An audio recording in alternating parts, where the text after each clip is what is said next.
Good evening, everyone, and welcome to another exciting show. I don't know if you can hear me.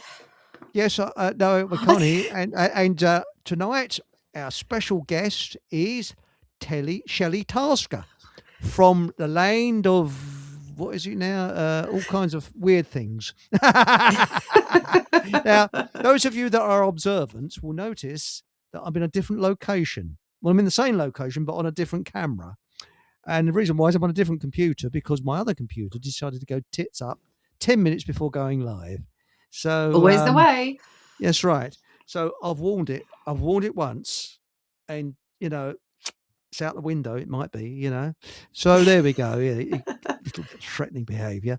Now, how is Shelley? Now you are based in the land that I always believe was my true home. That is Cornwall. Yeah, I've heard you say that a few Mm. times.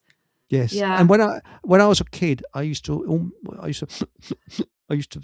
really dread leaving there because I really couldn't stand going back home. I wanted to stay in Cornwall, and I've still got Oh, that love of Cornwall. It's very strange. I actually think there must be there must be something in our family tree. There's some link there you could somewhere. perhaps do some like ancestral healing. I've heard people talking about that and kind of like Hmm. ancestral regression to see where you've come from. But yeah, no, I'm very lucky. I love living down here. 10-minute Have you drive to the all? beach. Oh, lovely. Perfect. Have you always lived there, or Yeah, Cornish, born and Oh, bred. oh, how Yeah. nice. That's nice. And by the way, I haven't mentioned our other guest, and that is Jeremy, the ironing board. Here- Good evening, Jeremy. Here's Jeremy there. Yes, he's still sitting there. And Fred tonight is actually Fred the plant is actually off the camera. No, don't take it personally. He's all right because he's actually had. I say he's had young because he's was it plants are neither male or female, are they? They're what they call it. They're I don't know what they call them. I know what you mean. Yeah. Anyway, that name, but Well, they got a special pronoun then if they're neither male or female, are they as well? yes, yes, he's looking me up and down a bit strange, but very quiet. Fred the plant is spider plant. Anyway, on with the show, and let's have a quick look in chat. Let's see who we are.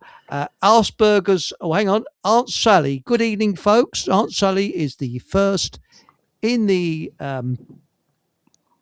chat room, and of course, the first person in the chat room gets the choice of a celebrity or politician that we can stick two fingers up at. So, Aunt Sally, the choice is yours, and she says, choosing Yvette Cooper for the raspberry because I hate her. Excellent, excellent choice. So, are you ready now? To Yvette Cooper. Wise choice there, very wise. We got Asperger's as fudge. That's our cultural attaché.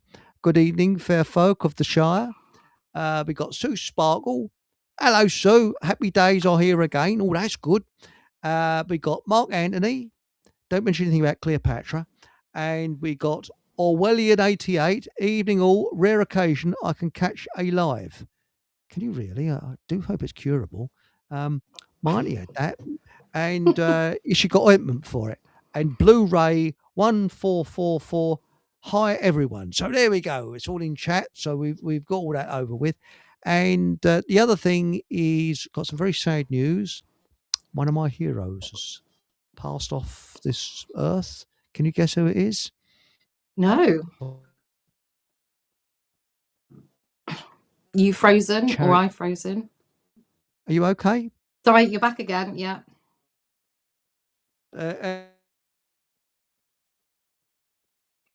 Got most of his books, and I'm very sad to say that he died, as I say, yesterday. Sorry, Have you heard can of you say his name again, Eric? I missed that. Eric von Daniken? Oh, okay, right. Have you ever heard of him? No. You haven't heard of Eric von Daniken? No. He wrote the book Chariots of the Gods in the late 60s. Oh, I like the title.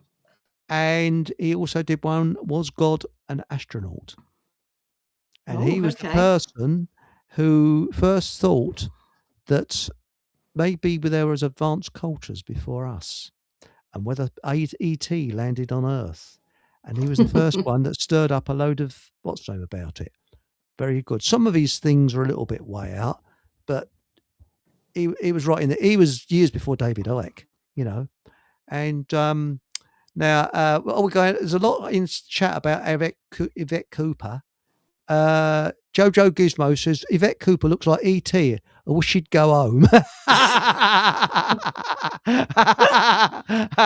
And I wonder what for her ears are burning tonight. We got Matilda Warra. Hey. And then we got Swoosh Buckler says, well said, Aunt Sally, and her awful husband, Ed Balls. That's an unfortunate name, isn't it? But there we go. And Sam Semi Guri. Okay. Well, that's okay, if it's okay with me. So now I've mentioned these different names, and being a Cornish person, I thought you'd be able to come blasting at me with all this information about what Piskies are. And no, it's not a drunk pixie. Sorry, Piskie. So, do you know what a Piskie is? Have you met one? I always thought they were pixies, but even your title of your show tonight, I've had to ask you what two of the things meant. So, perhaps as a Cornish guest, I'm not the best one. Well, perhaps it's my ancestry coming back. Now, apparently, a Piskie is a Cornish pixie. But drunk. No, I've made that bit up, yeah. And I was in Enviro. Hello, mate. Evening, Enviro. And what was it now? Knockers. It's nothing rude. Tin miners used to go down the tin mines, dripping and things like that. And suddenly they used to hear in the mine, which was creepy, and more knocks.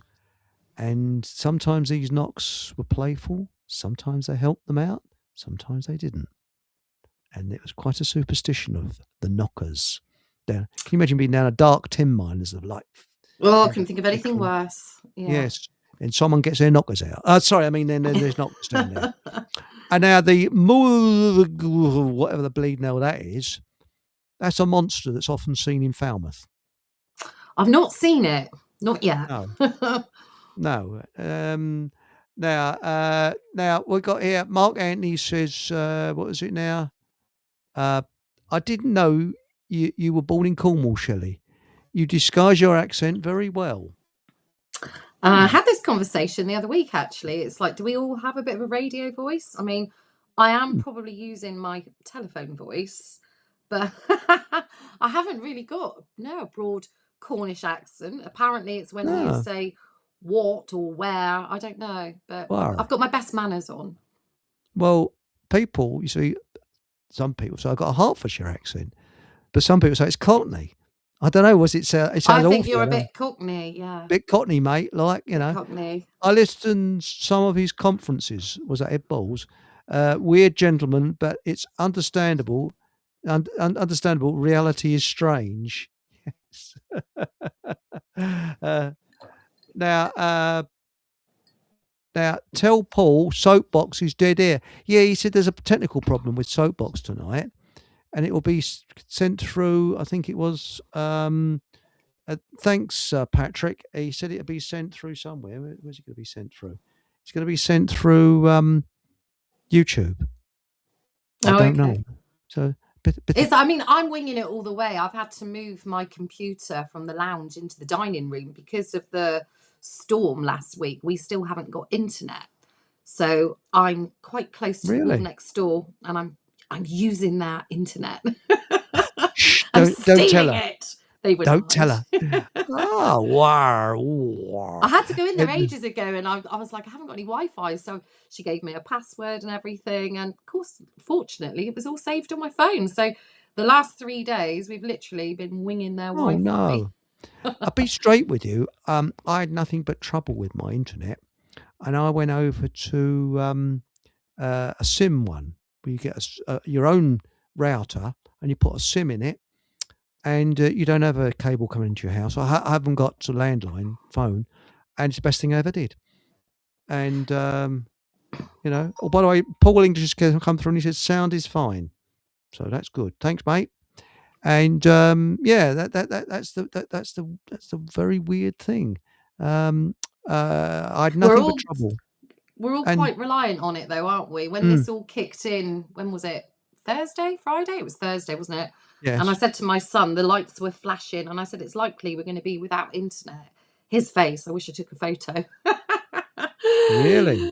Yeah, yeah, because he's 12, and I mean the internet is their life, isn't it? Well, that's But it. It's my life now. I've actually, when you rely on it, because I mean, I do not have a television. I won't have one. I haven't had one for 15 years. I haven't missed it because I don't really want propaganda coming into my house. Thank you very much. And BBC is just a propaganda machine. That's all it is. And uh, that is the problem. And oh, hello, we've got our Minister of Transport tonight. Is His Royal Hanorak. Good morning, good evening, rather, sir. Sir, Good evening. I how do is apologise for being late. I was slightly late note from back, so parents? Note from parents, please. yeah, they've done me a note. It says he's going to be late.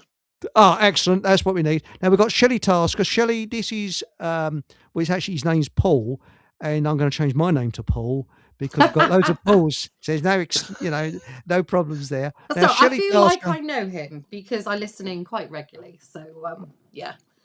Well, welcome. You never forget this voice, dear. No. Don't mention anything about buses. Whatever you do, don't mention anything about buses. Okay, so you'll be all right if Okay. you say. How come? By the way, just a random question, Chris. How come Because Jeremy Irons is on the right hand side now? Has he been promoted? because my other computer went had a problem 10 minutes before we go live. What happened? It's sitting there going.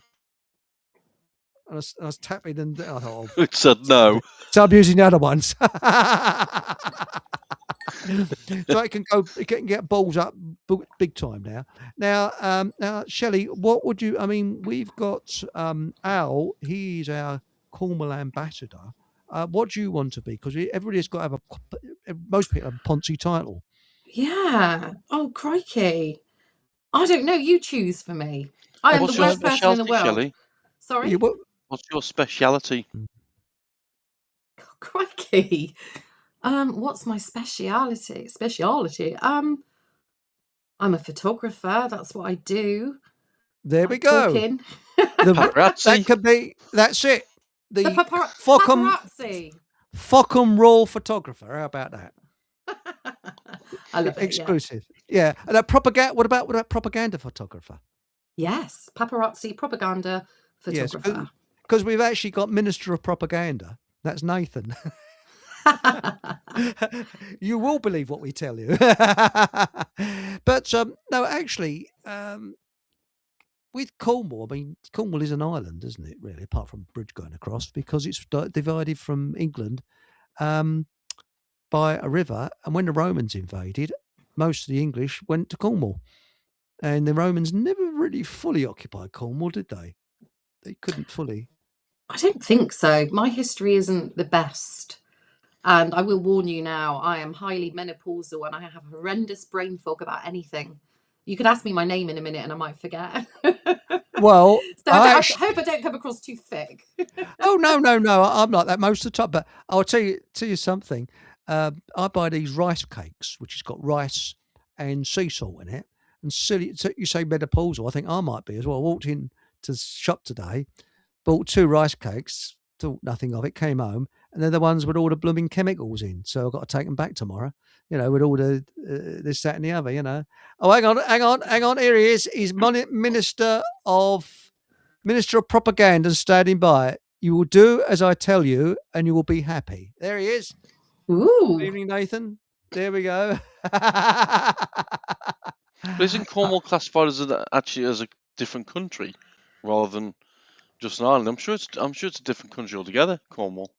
I think most people will have you led to believe that it is a country, and they'll say Cornwall is its own country and it's right. Hmm. So, yeah, there's a few disputes about it though. When I become overall leader of this country, the capital will be Truro. My home will be Tintagel. So there we go. So that's when I, I'm practicing the wave to the people and things like that. But saying that, I don't believe in government, so I'm shooting myself in the foot. But So when you become the minister, then on the Tamar crossing, because it's the River Tamar you're on about, mhm. are you gonna have sort of a flag with a pair of with a V sign on it as people Yes. arrive? Yes. Well, I already got that on my pullover tonight. Look, see, you've got the V sign there. See, so anyway, Orwellian 88 says the late Tony Doc Shills Shills is worth looking at regarding Morgawr. I don't know how to pronounce that. Is it Morgawr? Morgawr. Yeah, Morgawr. Lots of fun. Also, John Downes of the Centre of Fortean Zoology. Oh yes, wrote a book about the Alban or Mornan. Very strange. Yes. Well, the owl's deemed very high in their world, isn't it? The parasitic world owls. Mm. Owls feature a lot. Yes, that's right. And there's still no answer to that photograph that was taken in the 1890s of snow, which is quite rare that drops in Cornwall. It's very rarely snows in Cornwall. And these strange footprints which went for miles of a strange creature, and nobody knows what it was.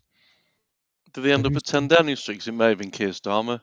It could have been, yeah, but it was 1890s. That was the trouble. It might have taken him that long. That's right. Oh, by the way, Nathan, if you want to come on, just say, and I'll send a studio link. All right, mate. So, it's entirely up to our Minister of Propaganda. I don't know if I sent you one or not, but anyway, if I didn't, I can soon send one through. Now, Shelley, you do your own plug radio show, don't you? Plug. I do. The Shelley Tasker Show. And where can people find it? Oh, they can find me on radiosoapbox.com. I'm one of the Soapbox clan. So, but not for much longer, because Soapbox is going to change, isn't it? Yeah, so I hear. But, yes. Yeah, and you can also find me on YouTube. Food for Thought Radio. Oh, and YouTube. You haven't been banned yet? No, I've had 3 censors. What do they call it? 3 disciplinaries and what have you. But so I stopped using YouTube. No, I got 5 bans and 20 of my videos taken down. Oh, right, yeah, I've had a fair few come down. That's why I don't stream a lot of stuff to there anymore. But I think that was more in the COVID days. That's right. Yes. When I started learning about gematria, I used to watch a chap called Joseph Aquaviva, which I've probably mentioned on here a few times, and he got through 13 channels in the space of about 4 years. Really? That's commitment. That's so it. He must have been telling a lot of truth, otherwise they wouldn't have been removing him. Once you get 6 bans, you become an ace broadcaster, because it used to be 6 kills before you became what do you call it? An ace pilot. So you should have the bans up behind you. But what will happen soon to Soapbox Radio is the following, and here it comes. The most powerful action we can take is to connect to our local farmers and producers within our own communities. I can't hear anything. And you can do that at www.foodfindershub.org. Foodfindershub.org.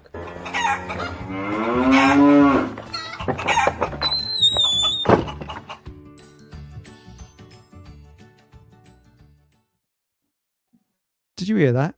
No. Did you hear For that? some reason, I can hear it.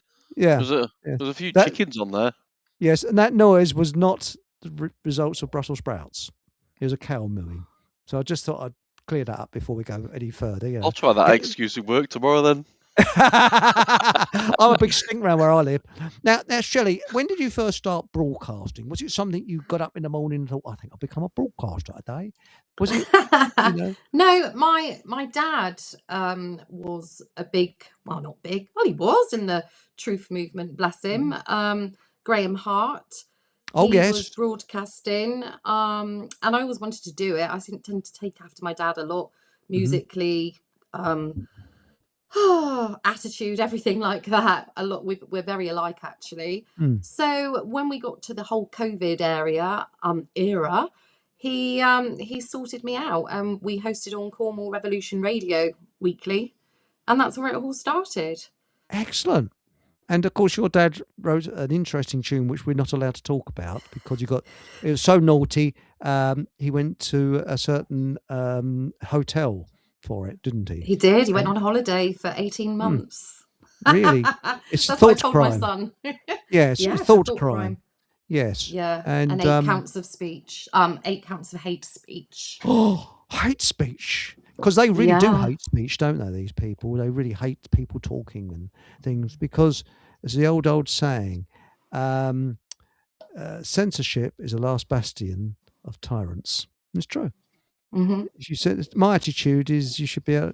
I believe in strict censorship for children. There's certain things that children should not see when they're too young, and I do believe that.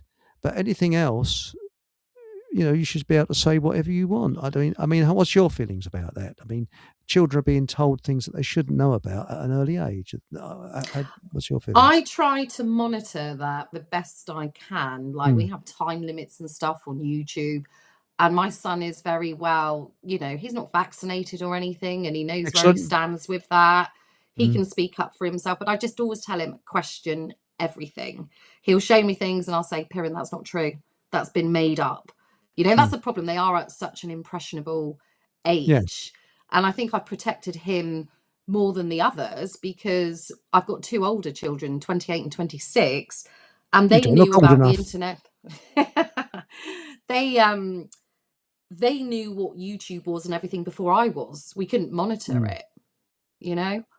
and But it's a no, shame it's so. I no, don't but know. what I mean by censorship, sorry, I didn't mean to talk over you there, but things like teaching little tots about sex, let them be children first, and when they become, a certain age, they'll start getting interested in the subject. But let the early years, let them be innocent. Oh, This is the thing. absolutely. And this is something that Absolutely. it really angers me. I mean, I'm a keen cyclist as well as a motorist, and I cycle when I'm on my bike past a school, and it's an infant school, and they've got all these bloody rainbows all over the windows and unicorns and Christ knows what, and it's all to do with this sort of agenda.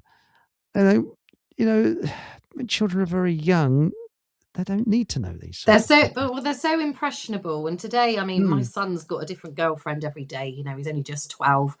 My And word. they're all just friends, but it's that whole I've got a girlfriend. Anyway, apparently his ex-girlfriend was dumped by her boyfriend because he wants to go out with another boy. And I looked at him and I laughed and I just said, my God, we wouldn't have heard anything like that back when I was your age. Yeah. It's But again, mental. it's too early because they're impressionable at that age. Yeah, they're too confused. And I will say Listen. a lot, what we do talk about stuff. But I just hope that he doesn't get too confused. And I ask about what he's learning at school and things like that. And yeah, it's a hard one. But then on the other hand, it's nice for them to have, I think if you educate them young, conspiracy theories and stuff like that. I mean, he's a full-on loves the Titanic, has done for years, and we've built the Titanic models, blah blah blah blah, and he could reel you off information left, right and center. And then I showed him the video about the Titanic not being the John Hamer. Titanic. John Hamer. Yes, yeah. I interviewed John a while ago, and then we went. Oh, I know watched, John. Yeah. So we went and watched the stage production of the Titanic, and this guy turned around and said something to Piran, and he went, well, you do realise it wasn't actually the real Titanic, it was the sister ship, don't you? That was 2 years ago. He was 10, and I was like, wow. That's it. So with the agenda with that in school, and it's all to break up the family unit, isn't it? That's what it's all about, is to make that children will end up being so confused as to what gender they should be, or whether they should identify as a cat or a dustbin, or it's deliberately done to break up the family unit, because that's what all this agenda's always been about, to stop us being a family. The smartphone, the games consoles, it's all been done to break up people talking to each other as a family, sitting around the table and having a meal with each other and having a talk and how's your day been, that sort of thing. It's all gone, isn't it? It's all part of the agenda, and that's what this sick thing about like pride. No offense to anyone who's gay or whatever, but that's what it's all about. It's to confuse the hell out of Yeah, but people. there's They gay don't know people what was gender against. they are. That's right. There's gay people was against pride, totally against it. I mean, there's a chappie who on BitChute often writes in the comments there, and he's gay, and he's totally against this gay pride. And I've actually worked with a girl who was, she had a girlfriend or wife or whatever she lived with, and she was totally against it as well. She said this is just an agenda, and once those people have been used, as Yuri Brezhnev said, they're being used for a purpose, and once they're finished with, that's it, goodbye. And things like. But what gets me, I mean, when I was your son's age, Shelley, I mean, I thought sex was a number that posh people said came after 5. Yes, sex. I mean, that's how innocent we were. But the thing is that we were very innocent, totally innocent in those days, and there's nothing wrong in that. And I think there's certain information that, as I said, little tots should not know about. Absolutely not. No. And that's it. And I mean, I think they should. I mean, we was always warned against dirty old men. Keep away from dirty old men. That's why I was a kid. Yeah. But talking about that, I mean, I don't know whether you heard of my experience when I met myself. No. Seriously, I was going through a bit of trauma when I was must have been about 11, 12 years age, and when I used to come home from school, it was a spring. I always remember it was a spring day, and it's a long story, but I was I was really upset. I believe my brother-in-law's he's got all the traits of a psychopath, and he was causing problems left, right, and centre. Because psychopaths thrive on stress and tension and making up stuff. And I was walking along, and where I lived, it was no one around. It was about 4 o'clock, 3:30, something like that in the afternoon. The birds were singing, and I remember the blossom on the trees. And I was always told, if you saw a stranger coming towards you, cross the road. And I saw this character coming towards me, this gent coming towards me, and I thought, and something told me not to cross the road. And as he came towards me, he stopped, and I realised it was me, aged about 70 or 80. And he said, for such a young man or such a young person, you look as if you've got the world of worries on your shoulders. And as he passed, he winked and said, it'll pass. And when I looked round, it completely disappeared. Oh, wow. It's a bit Doctor Who-ish, that is, isn't it? And somebody said it's probably a guardian angel. And then I got this incredible pain in my, what they call it, pineal gland. And the solution to the problem came. The answer to the problem came. And that was quite amazing. So, wow. And I don't know of anybody else that's met them themselves. But the weirdest thing was, I remember how he was dressed. And many years later, when I started work, I bought a trench coat and a pair of shoes, exactly what this chap, and I forgot about it, had on. So, I love it. I've still got them. There we go. So that's well, you always it. dress smart. You like to dress smart, don't you? Thank you. Thank you very much. Except for this evening. You look smart, as you said. You've got a pullover on. You've got a shirt on, and yeah, I could do it as well. I could do a V sign as well by jumping up and down. See, so there we go. Yes, as my mum used to say, a fart smeller. Sorry, smart fella. There we go. But get the fart gags out of the way first. That's the best way, isn't it? But now, Shelley, I believe you were a nurse. Am I right there? I wasn't a nurse. I was a healthcare assistant. A healthcare assistant. I worked in the hospitals and worked in the wards, basically. Yeah. And the thing is, I guess you've heard my view of the NHS. No, but I'm guessing it's not good. No, it's not fit for purpose. Oh, okay. I'm very much a natural health enthusiast. Oh, right, yes, yeah. And I think that when it was set up in, I've got to be careful what I say because I'm on YouTube. It was set up in, well, it was actually designed. It was designed in 1943. by what's his name now? But I can't remember his name. But anyway, it was launched in 1948, and what happened is they welcomed the big pharma in with open arms and systematically destroyed all records of natural medicine. Oh, wow. Never heard that. Yes, and I mean, Beveridge was the chap who was the architect of the NHS. He was a liberal bloke, I think, and that's what is overlooked. Now, there was well-meaning people like Bevin and other people, politicians, who thought they were doing right, but they were conned. But that is 100% true. They destroyed all records systematically of natural medicine, and they set about to make natural medicine like voodoo or witchcraft or fooey. And what happened is the original estimates was that in 10 years they could close most of the hospitals down because people would get fitter. But in 10 years, initially there's a blip where people did get fitter because people were going, to the doctors and that where they wouldn't normally to get, I don't know, their carbuncles fixed or their fillings done or whatever. No, it's a dentist you go to for that. But then the things started to climb and people got more and more unhealthy as time went on. Probably all the vaccinations. That's right. And the last time someone shoved something into my arm, I was 11 years old. And I didn't have much choice in the matter. But no, I don't believe in vaccines. But you say you're a healthcare system. What exactly does that? Excuse my ignorance. What exactly does that? I mean, I guess it's something to do with health. What does it do?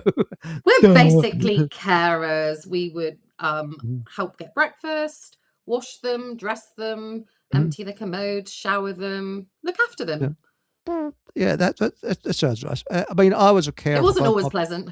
No, I was a carer for both my parents, and it's when you sort of have a sandwich in one hand and you're cleaning something rather unpleasant in the second hand that you've got to think, well, you sort of get used to it after a while. You don't notice smells and horrible things. No, I know. I've had moments cleaning people up, and I think I suddenly feel hungry. How does that? That's right.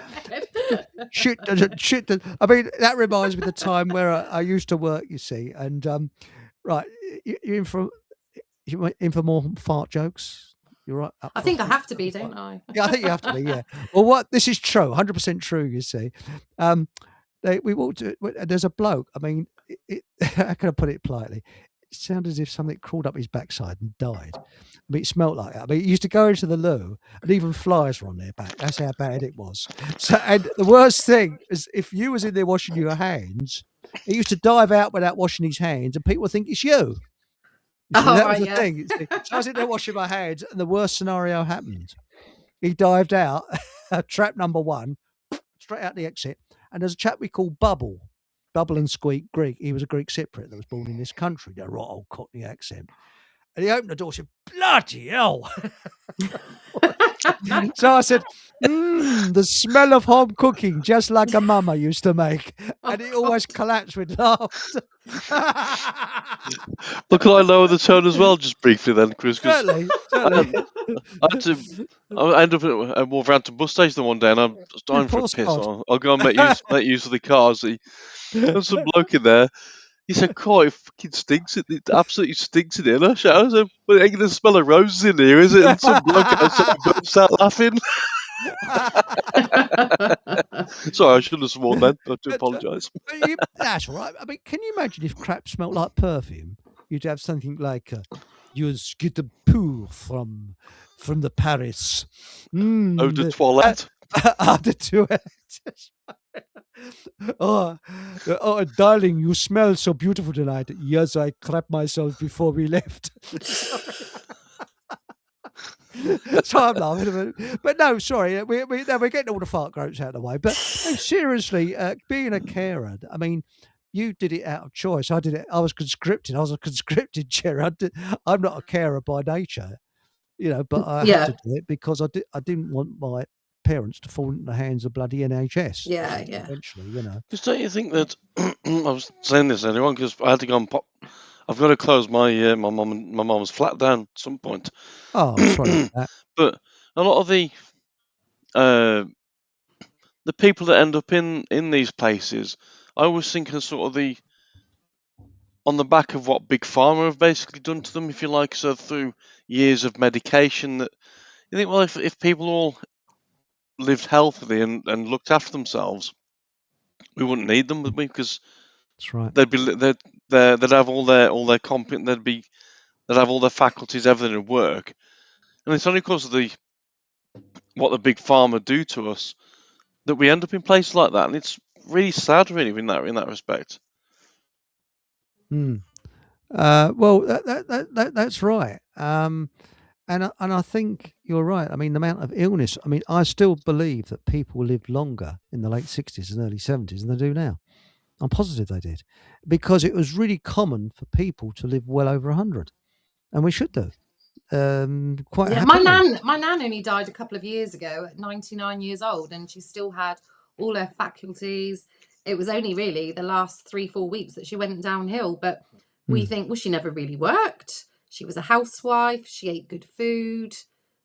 You know, there's a lot to be Well, said that's for it, it. isn't there? I'd say she wasn't on any Big Pharma poison or anything like that. She did actually. She did, Oh, but did in she? the end, she said, "I'm not having any more," because I think she had 3, and she was starting to see things, and I think she probably, well, she had my dad in her ear, but yeah, but I It's think a lot of amazing. it to the diet, and they weren't spraying the skies like they do now, and the food, are That's they? right. So Well, the other thing is that my granddad. I remember his mother. She died. She almost reached 103. wow. 103. And when it was her 100th birthday, my 3 uncles, who were comedians, went to see her in a nursing home and bought her a see-through nightie, and she cracked a gag on that. That's the sort of humour they had. You know, yeah, I got this for a see-through nightie. So that's where you get it from, that bit of a bad sense of humour. Or 6 sense of humour, I think it is, because at my granddad's funeral, the vicar was going on and on. My uncle turned around and said, "If he don't quietly said, if he don't shut up, the old man's going to open that lid and say, 'Oh, cross ain't shut up.'" And you know, people. My granddad was you know, he was always full of laughter, and at the funeral, it was people were just creasing up. They're cracking gags all the time. People might say that's disrespectful. No, it's how my granddad would have liked it. You know, Yes. you know. But going back to what we were talking about, gay pride and that, Orwellian at 88 said, "I can second that," because I said there's a gay person who, as John, a gay former colleague of mine was dead against pride, as he said it was now overtly sexual and inappropriate. Lots of weird fetish type stuff. Yes, I mean John in Siam. He writes. He often responds to my videos on BitChute, and yes, he's totally against it as well. It's actually I think it's disrespectful to gay people. Gay Well, pride, they have all totally of disrespectful. these like festivals, don't they, and Hmm, carnivals and stuff where families go, and yeah. it's like the whole drag queen reading at Hmm, the libraries that was going on. Do you remember all yeah. of that a couple of years I ago? remember that. Yes, I think it's still Yeah. going on Yeah, in some I think places. it is. Yeah. Hmm, But interestingly, I interviewed a guy a couple of years ago, Tarquin, I think he was called, and he said that he'd grown up in that industry, parents partying all the time, and from the hmm, age of 3, he'd been subjected to seeing drag queens at parties and stuff like that. So he was very curious, and he decided that it must be that he should be a woman. Anyway, long story short, he had a sex change and still didn't feel comfortable and realized that it was actually body dysmorphia. So hmm. now he's gone and had his breasts removed. And as he says, he can no longer ever stand up and have a wee again. It's too late, it's gone. Every time he's Yeah. naked, he's got to look at those scars in the mirror every day. You can't imagine how traumatic that must I be. feel But all of that's these, right. I have the greatest that's sympathy for just, people yeah, like that. yeah. You see, the thing is, they're a minority. People think they're born in the wrong sex, which is different to gay people, and I have the greatest sympathy for them. It must be horrendous, and but the thing is, what they're doing, they're making it look as if it's normal. It's not normal. No, I'm sorry. People that think that it's body dysmorphia is a problem. And now Aunt Sally, hello Aunt Sally, my daughter, a nurse, told me that healthcare assistants are the real nurses. They do the jobs that nurses used to do. Most nurses now dispense drugs, change dressings, give injections, etc. And Yeah, they don't get the time. I loved my job. I wouldn't want to go back to it now. I feel like my days of mm, until my parents need me, my days of personal care and I can't believe the long hours and you didn't stop. I mean, I was lovely and slim, lost lots of weight because you just don't stop. Hospitals are mm, mental. Well, when they're not empty. well, But that's right. yeah, I couldn't go But back to it now. you But I jacked it loved it. in, because they wanted you to have the old. Was it what's name's toxic arm brew? Was it Bill's toxic arm brew? No, I didn't chuck it in. I was questioning things from the start, and I started organising protests and rallies, and Mm, videos were going around of me, and eventually it was like somebody mm, had emailed me the night before the big protest in Truro and said, can we please have a conversation? And it's like, well, I either keep quiet or I live in my truth. So I mm. publicly resigned outside of Truro Cathedral, and I that saw was the that end of on it, video. really. Yes, Yeah. but So that was that. I loved my do job. It was you? heartbreaking, to be fair. Oh, I'm sorry to hear that. I mean, I guess, have you heard of oh crumbs, hospital porters against the New World Order? That's Ben. Heard of Ben? No. Oh, because he was a hospital porter and he was given the order of the boot because of his views. Right. Simple, Right. yeah.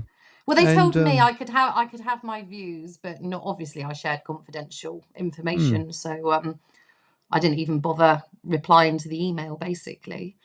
So well, to be straight with you, I'm a bit of a loner. I like working on my own. That's and I should think carers are a bit like that. Did you find that, Shelley? I am like it now. I like my own Mm, company. mm, But I think working at the hospital was the dream job. It really was. And I mm, do care work now. I'm a support worker, and I just feel very natural about it. Comes easily to me to look after people, to want the best for mm, them and stuff like that. But ultimately as well, especially this time of the year, yeah, I love my own company. mm. I don't want to have to, quite often I'm like, don't talk to me. I just need a couple of hours. Yeah. Yeah. By the way, I saw. Don't you talk about menopause? That is 100% true. I was in the supermarket the other day, Have an Exciting Life, and they always put the magazines near the checkouts. And it wasn't little, yeah, it was Littles. And there's a magazine called Menopause Matters. Serious? So there is an actual magazine Yeah, I called don't Menopause doubt it. Matters. Yeah. Yeah. I want it now, this magazine, all right? Yeah, okay. In massive letters. Yeah, matters. Now, But baby it's with a a lot more. lady. It's a lot more spoken about these days, isn't it? I don't know. Perhaps it's Hmm, just because I've reached.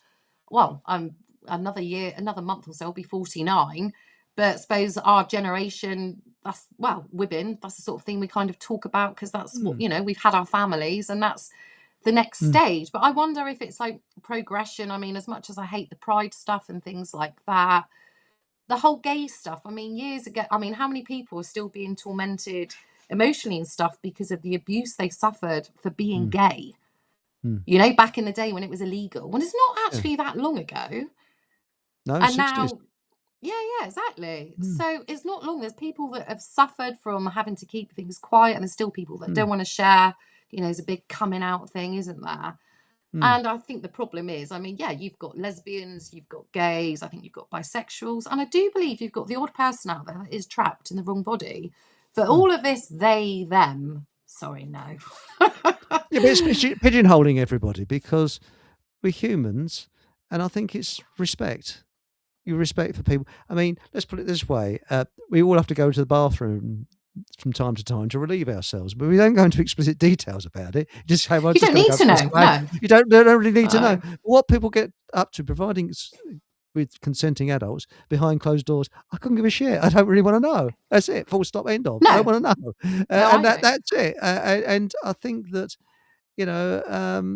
this is the thing. Why is there this sort of intrigue and childish sort of, oh, they're like this, Exactly, like and that? it is the younger ones that are like that. I Why? worked with a young woman a few years ago. Mm. She was only 17 and she introduced herself and she had a flash name like Sky or something like that. Mm. And then she said, and my pronoun is them.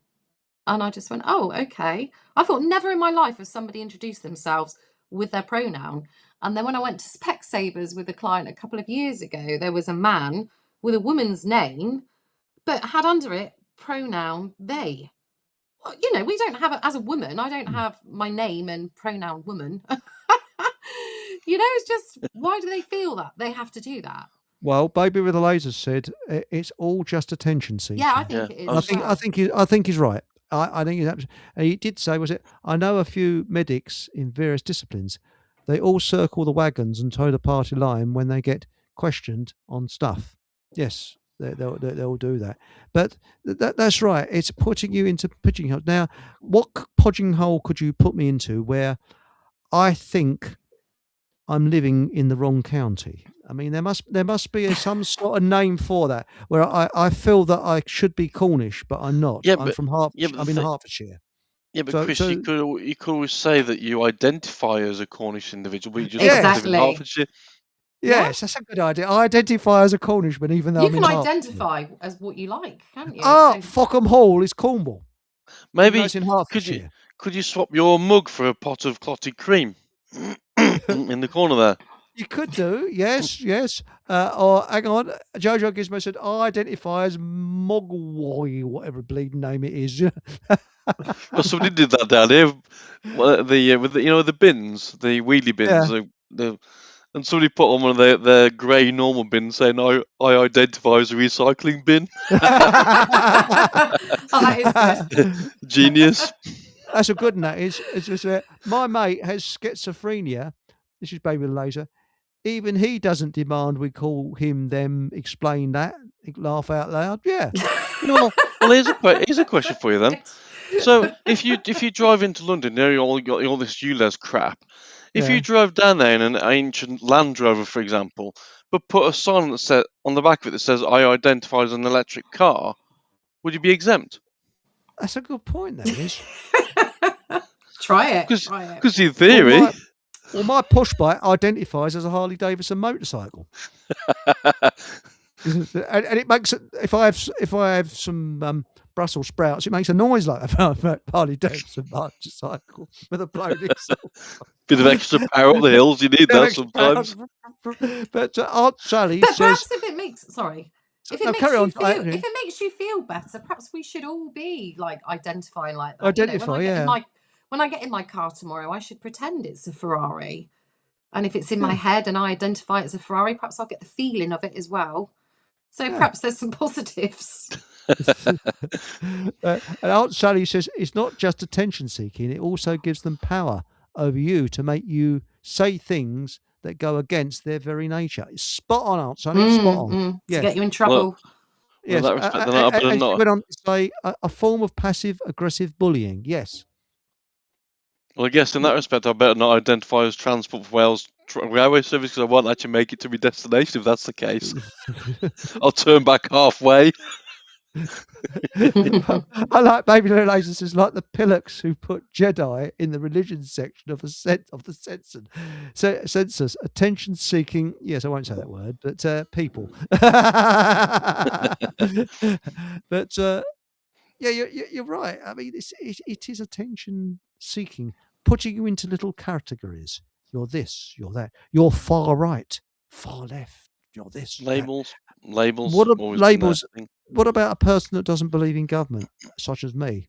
Well, what can they label me as? They can't say I'm far right or far left or whatever because I don't believe in government. Would be an anarchist, wouldn't it? Because isn't an anarchist supposed to be someone who's not governed by anyone? Yeah, I suppose I'm an anarchist. Yeah. I mean, people say, "Oh, it's old Nigel." Oh, it's always old, isn't it? Oh, old Nigel, he's going to sort things out. Yeah, old Nigel. And who's the other one? It was that geezer from Luton. But the fella who's paid for, I think, by a Middle Eastern country that we're not allowed to criticise.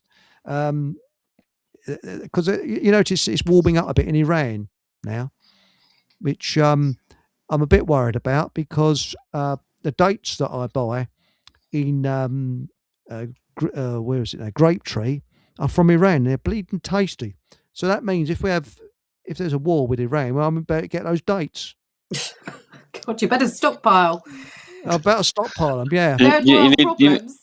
You need to send a letter to your local MP and say, "This is Chris. Can you stop the war in Iran? Because I'm eating the dates from there." That's They'll right. do it. Yes. Do it for Hang you, on. Chris. I That'll gotta be be enough. careful.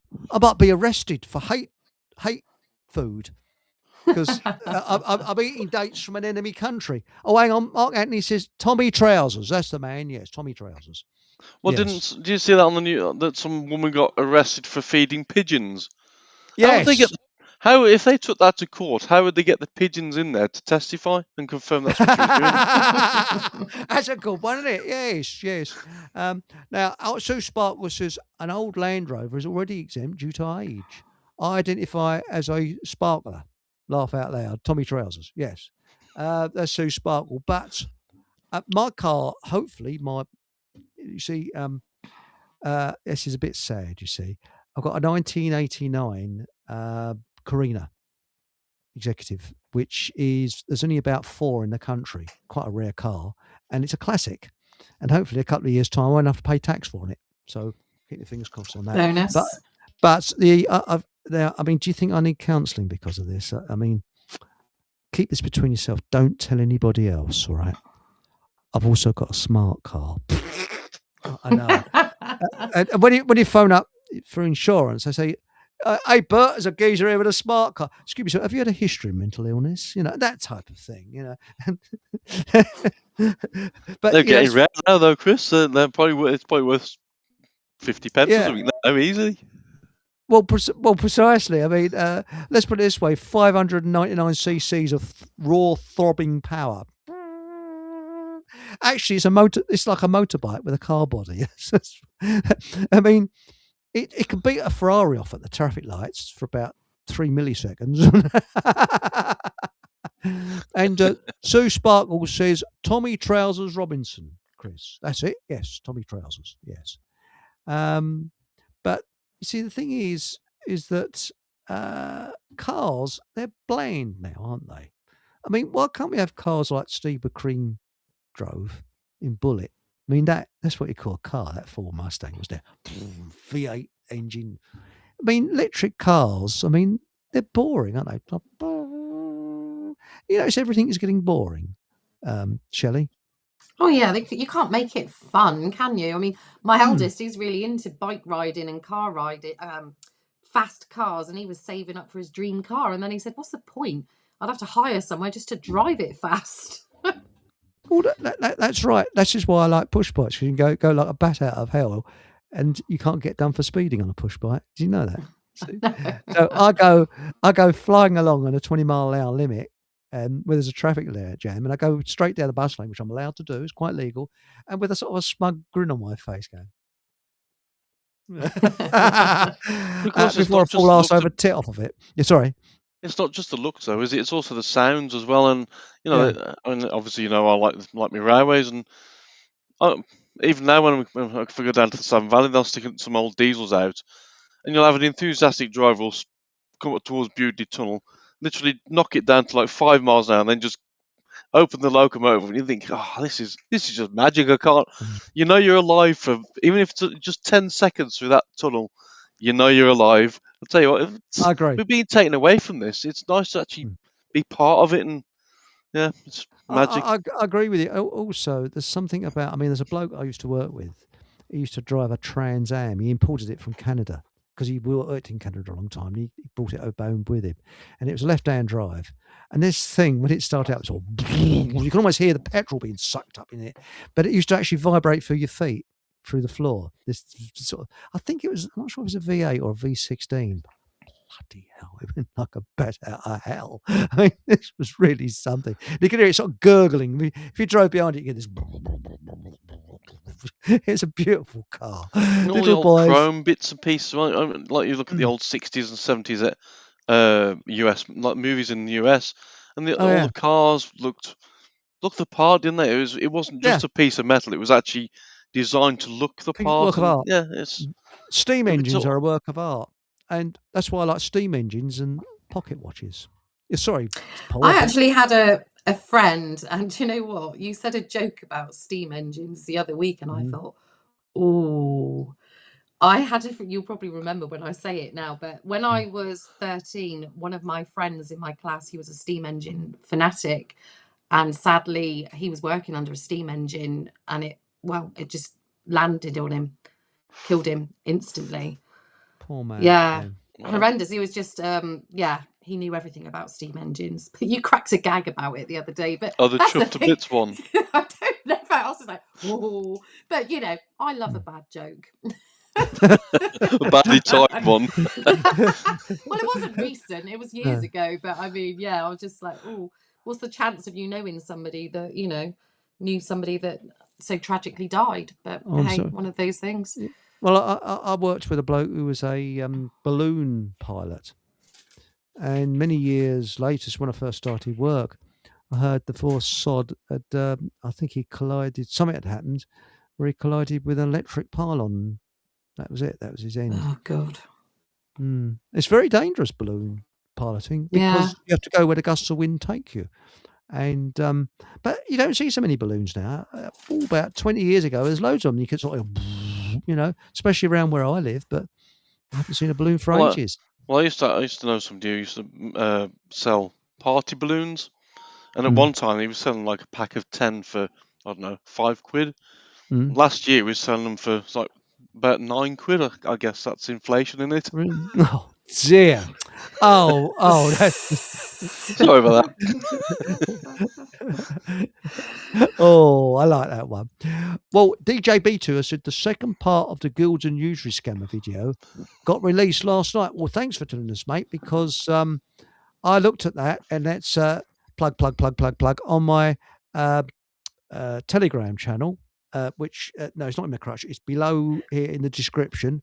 And if you look that up, you can go. Everybody's welcome onto the Telegram channel, and I can say naughty things on the Telegram channel that I can't say on Facebook. So there we go.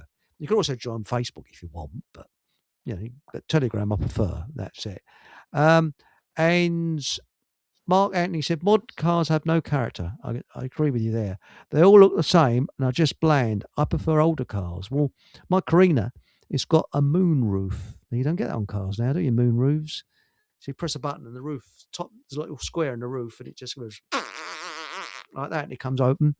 So, and you can do your Steve McQueen bit with the sunglasses in summer. Poser, But I certainly don't think modern cars will be as well remembered. I've been taking photos for years, and I've got a picture from Didcot looking towards where the power station used to be. It's all long gone. And there's a car park with, like, for the station, and you can look. I could name every make and model of those cars in that car park. If you take the same picture now, they all look the same. No offense to anyone who likes cars, but they literally all look the same. They all look like they're designed and built by the same people, basically, just with a different badge on it. And these bloody awful electric cars that look like tanks with big wheels on them. They're horrible. They're ugly. I just do not like electric cars. Well, then you get people who it's like locally here we've got, I think I've said this before, they've just opened up about 10 parking spaces for EV vehicles locally here. But then those chargers are connected to a diesel generator. And you think, well, can't they put? They've just completely defeat the object of. Oh, come and charge your car because it's clean, but it's actually attached to a diesel generator behind there. You won't notice that. It's just stupidity. It's all mental. I know somebody who travelled to the airport the other day, and they had to stop and charge halfway, and then they had to choose whether they had the heating on or not, because the heating makes the electric go even quicker. So they kept the heating off. I hope this massive storm we had last week has opened a few people's eyes up to the electric vehicles and how dangerous they can be. Because if you've got a petrol or diesel vehicle and you're stuck in a snowdrift, for example, You can keep your engine running, you'll keep warm, but we all know that anything that's got batteries in it, as soon as it goes cold, that's it. They die, and presumably the occupants within the vehicle as well. Perhaps that's the plan. Because let's face it, I believe that government is a death cult. They're obsessed with it. But Shelley, have they got these bloody awful, ugly windmills in Cornwall here, there, and everywhere? There's a few of them around, not close to where I am, more up the A30. They're not off the coast, are they? No, not yet. Not where I am, anyway.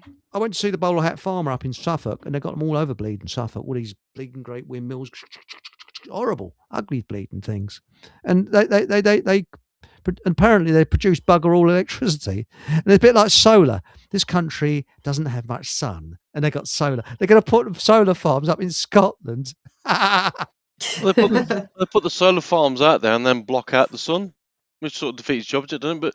But apparently, the solar things and the wind farms are just there to keep the fear going, if that makes sense. They don't actually do anything, because apparently solar panels and the wind turbines have a life expectancy for about 10 years, and they have to all be replaced. That's right.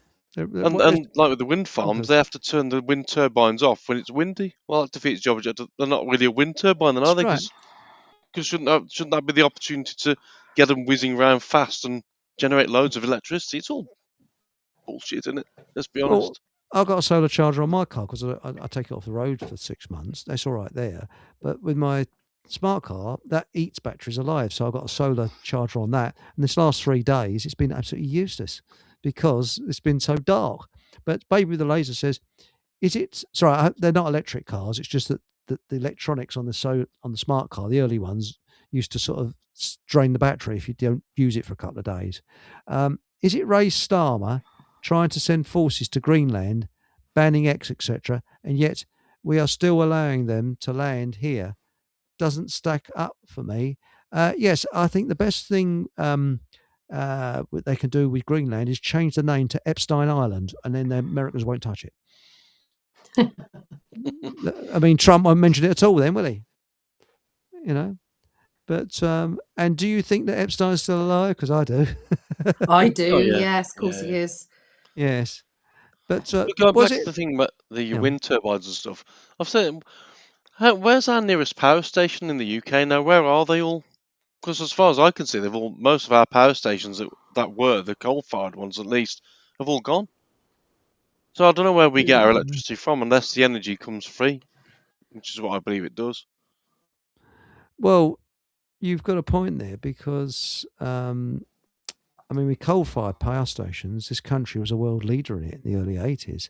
And we had, no jokes, scrubbers, not people actually scrubbing, but electronic ones, in the stacks, so that when very little pollution, if any, was released. And they're very simple and very efficient. And we got 400 years worth of coal underneath us. 400 years. And we had the most advanced coal mining techniques in the world, where they had robots digging the coal out, not humans. So all that technology is gone.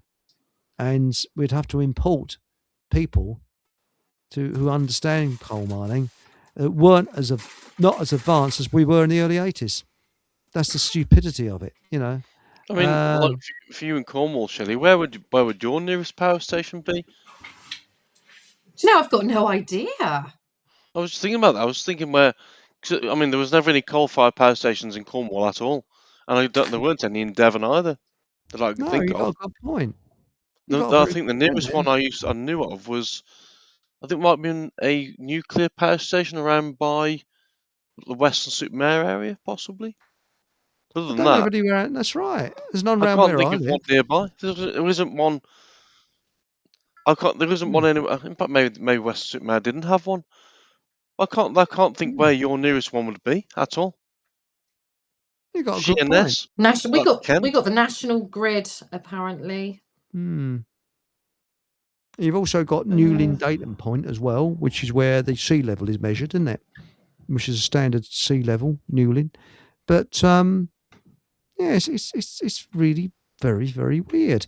I don't know where our local power station is. The foggiest. The only one I know that's still active is Drax in West Yorkshire.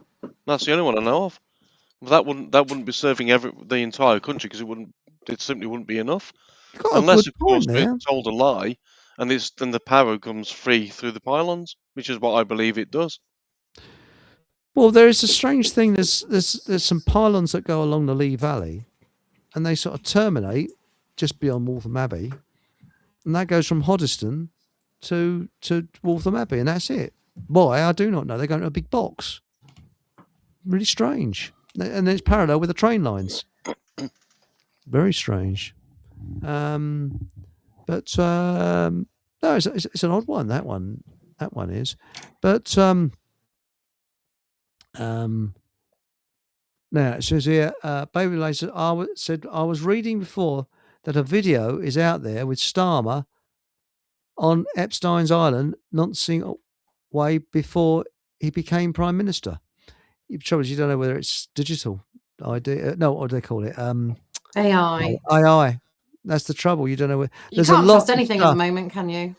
Well, I've seen one which is definitely AI. Now, I remember this film showing German POWs, or before the POWs, German army surrendering in Berlin in 1945. And you see these poor sods walking along, and they look really in a bad state. And when you look at it, there's one character with a beard, looks very different to the rest, and that's been put in by AI. Why? I don't know. But long hair and a weird beard, and you can tell it's been put in by AI, and they're doing that a lot now, a heck of a lot. So you I'm don't know seeing more and more videos, Facebook videos, and I mean, I know they're just supposed to be Mm. for fun, but all different people. Yeah, so easy to do. And the whole hype on X at the moment is about the whole chat box thing and stuff, isn't it? That people are uploading pictures of people and making them naked and stuff like that. But I'd quite do you like to rea- choose an AI body. yes, but do you realise you might be accused of something in not too Oh, distant future? absolutely. Somebody And potential so, voice. Yeah. yeah, and this is the psychopath mind is that you have to prove your innocence all the time, prove Mhm. what you're doing, and to create suspicion. That's what they're brilliant at. And the more suspicion they create, the happier they are. And this is why governments are full of demonic psychopaths. They're creating suspicion. You look, this digital ID, that's all it is. I mean, once upon a time, you could open a bank account, easy. You could go to a building society when they have building societies, open an account. Now you've got miles and miles of ID, this to prove, that to prove. Why? Why do you have? Well, how comes we could get away with it 40 odd years ago, but we can't get away from it with it now? And it's all suspicion, suspicion, suspicion. And when you think about it, we're only talking about something like less than 1% of the population who are corrupt. The rest are very nice people. You know, that's the problem. But it's And there to make us fear each other, isn't it? And put yeah, us. It's like this crap on the see it, say it sorted. That's to put everybody in fear of everybody else on board that train or on board that vehicle. To make you look, people just get on and go where they're going and get off. But it's there. It's to make us all in fear of everybody else around us, and it's wrong. At the end of the day, we're not the ones that are out trying to murder people. It's hmm, the government who are doing that. We that's all right. just want to get on and live our lives and be left to it.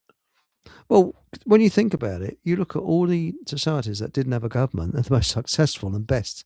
For example, look at the Boer War. The Boers did not have a command structure in their army as such. And because of that, they ran rings around the British Army, which was the most modern, advanced army in the world during that day. And the British Army were getting beaten all the time, and they had to revert to scorched earth policy, where they rounded up the Boers' families, put them in concentration camps, and then burnt all their crops and burnt their houses down. That's the only way they could beat them. And there's all kinds of things like that. Now, look at the Amish in America. I think Patrick was saying something about it's the elders that sort of run it, but it's a very loose, it's their religion, I suppose, that holds them, is the glue that holds them together. But there's loads of other examples of where there hasn't been. I mean, the Yellow Vests in France, there's no leader as such as with them until they got infiltrated. and they were very, very successful, incredibly successful. And this is the thing: things are successful when you haven't got some, excuse my language, arsehole leading them. And that's it, basically. But I actually think that Starmer will stay his course. He's ruthless enough, and he's being pinned there. People say he's going to go soon. I don't think he will. They said that about Margaret Thatcher. She never did. What's your views? Do you think he's going to stay or get kicked off? I don't know. I really don't know. Mm. I don't follow it too much now because, like we all know, it's just they're not whoever Theatre. gets in. Yeah, It's theatre. theatre. Whoever gets in, it's going to be the same. Nothing's going to change. And Oh. interestingly, tonight it's come out on the news on a Facebook post that what's his name for Nigel Farage Farage, yeah, he's just taken on a new person, and that person was the head of medicine. Let me just find it because it's quite interesting. And people now, I mean, there's lots of people that have had faith in him. I didn't personally. But yeah, he's welcomed Nadeem Zahawi into Reform with open arms. Now ask yourself, would you want to be back in a party with the person who was the vaccine minister back in 2021 and who, quite frankly, is responsible for so many deaths and harm, along with others that push the jab? Let's also remind ourselves that Nigel was all for the jab and even went on record advising people to get it. That's it. Yes, you're spot on there. And this is the thing. He's a Pied Piper. And people just follow them. I just can't understand why people just follow those people. And it's like slaves wanting to just change slave master every time. And they're still going to be enslaved when all they have to do is there's freedom. And as I've often said, just ignore them out of existence. We're going to put a tax on farmers. Are you, mate? Oh, good luck. Because we're not going to pay it. Sod off. Basically, that's what it should be. Oh, we're going to go to war with Russia. Well, is you right? Well, sod off. That's it. Don't involve us. Nothing to do with us. That's what it should be. We should just treat them with that kind of contempt. And I like what they're doing in Ireland. MPs, when they go into a shop, they're not being served. Oh wow! There is sorry, MP, sod off. We don't want to serve you. Go away. That's how strongly they feel. But I mean, let's face it. Is your local council in Cornwall a very honest council and does everything for the citizens? I don't think so. Is any of them? Well, you have to roll your trouser leg up, I think, to go into our local council.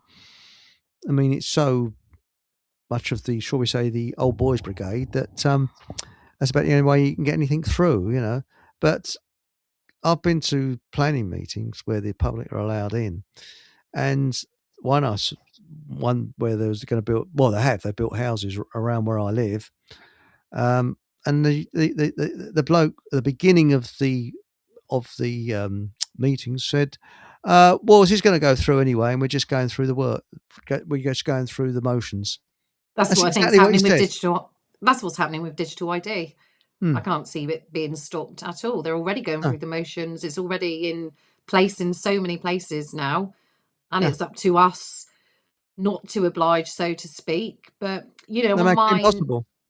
It is impossible. I do online banking. I have done for ages, and the problem is we've all gone for convenience, and over the years we've been sucked in, not realizing the bigger picture.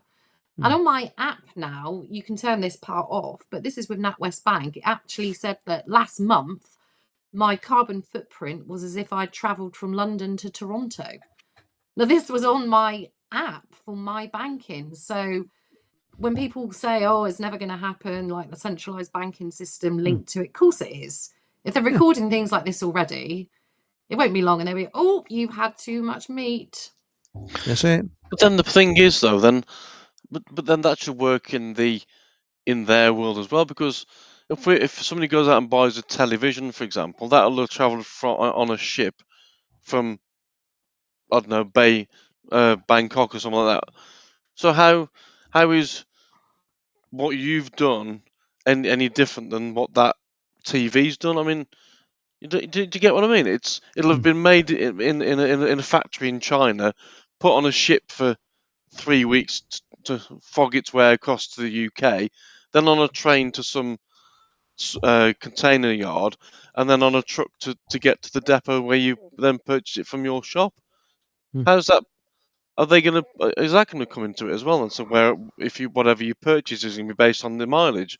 Well, then, if they give that much of a shit about the climate change hoax, why aren't we manufacturing our own TVs rather than buying them from China? Spot on. Also, around where I live, it was all nurseries, growing market gardening and that type of thing.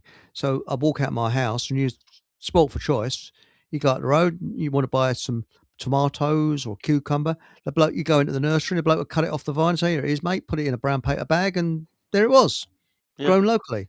Now, uh, don't laugh. Round where I live is where the cucumber capital of Great Britain. If you have a British cucumber, it'll come from round where I live. And but you go into the supermarket, and where do the cucumbers come from? Spain or the Netherlands.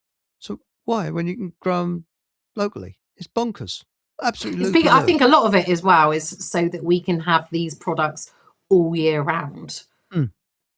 And, you know, they taste different. Of course they do. You know, the change in the seasons of the potatoes, with you. all of the fruits. Yeah. Well, there was something. So one time a day, you fruit and veg. Like me, I used to have a veg stall, a veg shop in town, and it would be seasonal stuff. So, because presumably our bodies must crave certain things at certain times of the year. So, like for example, you wouldn't expect to see peaches or nectarines in January or February time. That'd be sort of an August, September time. And then you'd have like sprouts you'd get sprouts coming out in November or December, where they'd had heavy frost and that'd add a lot of the nutrients into them. That's but right. Sorry. But now you can buy sprouts in all year June round. and July when you wouldn't expect to see them. And frozen. So somebody made a good comment a while ago, actually, that like if we're eating tomatoes that have come from Spain, they're not going to give us the same nutritional value as Spanish people because they're grown in their land for their genes, for their heat, correct, for their body climate. Spot on. So now they're not going to do us any good because we're not even living in that climate, not to get the best nutrients out of them. I 100% agree with you because you've got to eat locally. I mean, once upon a time, the way they did the planning was that you'd have a housing estate and they'd have farms around a housing estate to produce the food for the people in the housing estate. That's all gone out the window now. They don't do that anymore. And what they're doing now, they're building and building and building and building. I mean, it's horrendous where they're building around where I live. I mean, it brings a tear to my eye when you see beautiful farmland being built on for what, stack of block houses, and you never be able to return it. It really is, and it's madness. All it is just money, money, money. Everything is monetarized.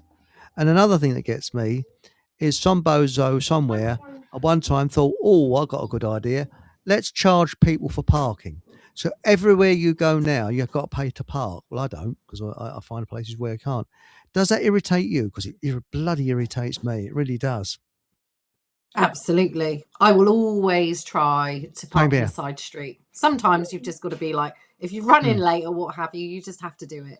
But it is frustrating. And I find this mainly with the beaches in Cornwall.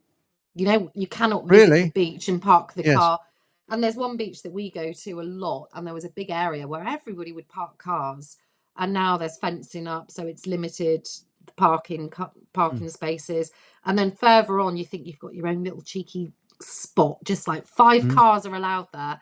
And then you go there again, and they're for disabled access now. Yeah, it's a nightmare. And then, you know, to spend a day on the beach, you're looking at probably about £15. Well, I'm a National Trust member just for that reason that I pay £7 a month now. But my parking, if I was going to go to that beach, it's free. So that saves money. But no, I think the parking is disgraceful. Disgraceful. You see, that to me is also the same thing with the use of public transport as well. In that nationally, the bus operators have been told they're going to charge a maximum of £3 for a single fare, which that works if you're on your own. So £3 there, £3 back, £6. But if there's more than one of you, it's cheaper to go in a car or in a taxi even. In a taxi. Yeah, I've Yeah. got a friend that takes her And, child swimming. She says we get a taxi. It's cheaper than us all getting a bus. It's and crazy, yet, isn't it? and yet, over Christmas time, between Christmas and New Year, I went down to see my mum at Lightmoor, where she's at the moment. And when I got on the bus, the driver said, "Oh, it's 50 pence." I thought, I said, "You what? Sorry?" He said, 50p. I thought, that's how you get people onto buses. If you kept charging 50 pence for a fare, this bus would be full and standard. Really, 50 But pence? Was it just for the day, or was it in being? it was just over the Christmas period. They decided to reduce the fares right down to so they were more affordable. Well, What do you know what people they? like that? I'm not sure what country it was, but the bus drivers were sick of being paid low pay. So what they did, instead of going on strike, they didn't accept any fare from anybody. They bleeding well sorted out. The management sorted out bleeding quick, didn't they? Then, so they just ran along and just, that's all right. We're not accepting fare today. Get on free. But what they've done in Luxembourg, they've got free transport throughout the country, and they reckon that it's emptied the motorways, and the buses are more efficient because you don't have to worry about fares. You just get on a bus and just go wherever you want. Well, one of Doesn't my matter who you friends, are. she moved over to Perth in Australia, Mm. and if you live within 20 miles, I think it's 20 miles of Perth, all public transport is free. Trams, trains, buses, the lot, all free. That's brilliant. Wow, that is good. But Aunt Sally's come up with a beauty here. She says, the parking charges also destroy small businesses. Yes, Waltham Abbey. Whilst the big shopping centres and supermarkets have free parking. Yes, Waltham Abbey used to be a very, very vibrant town. On Saturday, you'd have to queue to get through the high street. And it was, the market was fantastic. Banks, shops, everything.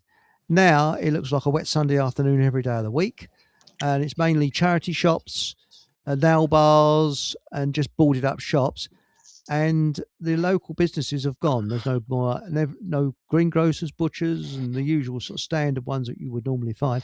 Why? Because two supermarkets have opened up one end of Waltham Abbey, and an out of town shopping centre has opened up the other end. And then the council thought, wow, I've got a good idea. Then it used to be free parking. Now they're introduced paid parking. So people are saying, why should I pay to park to go and see just a few pissy little shops? I'm going to just go to the supermarket. That's exactly what they do. It's crazy. And I'll tell you another one they do. Sorry. Well, no, very quickly. I know they do this in Cornwall. Go to the Lee Valley. It used to be free parking. No, it doesn't bother me because I live quite close to it. And now they've got this thing where people put their card, or I don't know, do it with a credit card or banking card, and all the time there it's just eating away at your money, eating away at your money. So if you're there a couple of hours, you got $5 or $10 come out of your account. So you can stay there as long as you want, but you're just being debited money all the time. So people are not going there. So you go there and the car park's empty most of the time. They're saying, sorry, why should I go there? Well, that was what I was thinking about with all these the out of town retail parks that you've got as well. In that, I think those are deliberately there to kill the local towns and local cities off. Because, like for example, Wolverhampton, not too long ago, was actually quite a thriving town. I suppose it was borderline town city, and it had loads of really good, well-known shops. But then they opened up a retail centre at Bentley Bridge, which is about 2 miles out of Wolverhampton, with free parking. Well, then you're not going to get on a bus, for example, and go into town and pay £3 when you could actually just go to your local retail centre and basically starve your actual city of funds, to pay for all the amenities around the town. It's disgusting what's going on. I don't know if you've got the same thing in Cornwall where you get these random, there's two not far from where I am, where it's literally a retail park with all the usual brands that are there, like Sainsbury's and TK Maxx and that sort of stuff, while your town is dying. It's wrong. Yes. Well, I call them retard parks. But no, Cornwall, I should think, have you got amnesia architecture as well? Unusual shitty architecture and out-of-town shopping centres? Oh, yeah, you've got loads of that crap. Everywhere. And some of the houses, I mean, they weren't even built to last. One of the housing estates down the road, it's It's only been there for 10 years. And the houses, they just look awful. Absolutely awful. Yeah, look like prison blocks and things like that. Yeah, I they was told do. they're built almost on Perranporth Beach. Is that true? I don't know. I haven't been there. I don't know. Haven't been to Perranporth for a long time. With the hidden cathedral or church or something. Oh, right. To do with Trelawney. No, not Ooh. Trelawney. Oh, can't remember the name. Do you Also think?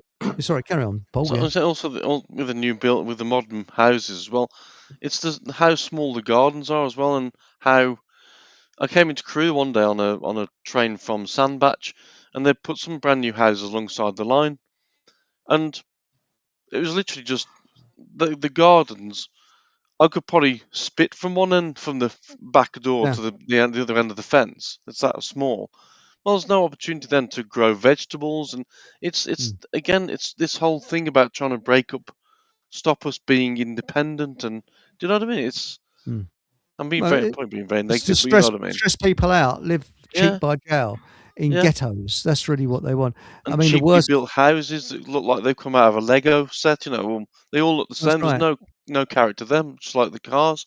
They all look the same. Well, there's a place near Harlow. I'm just looking it out now. Poor place. New.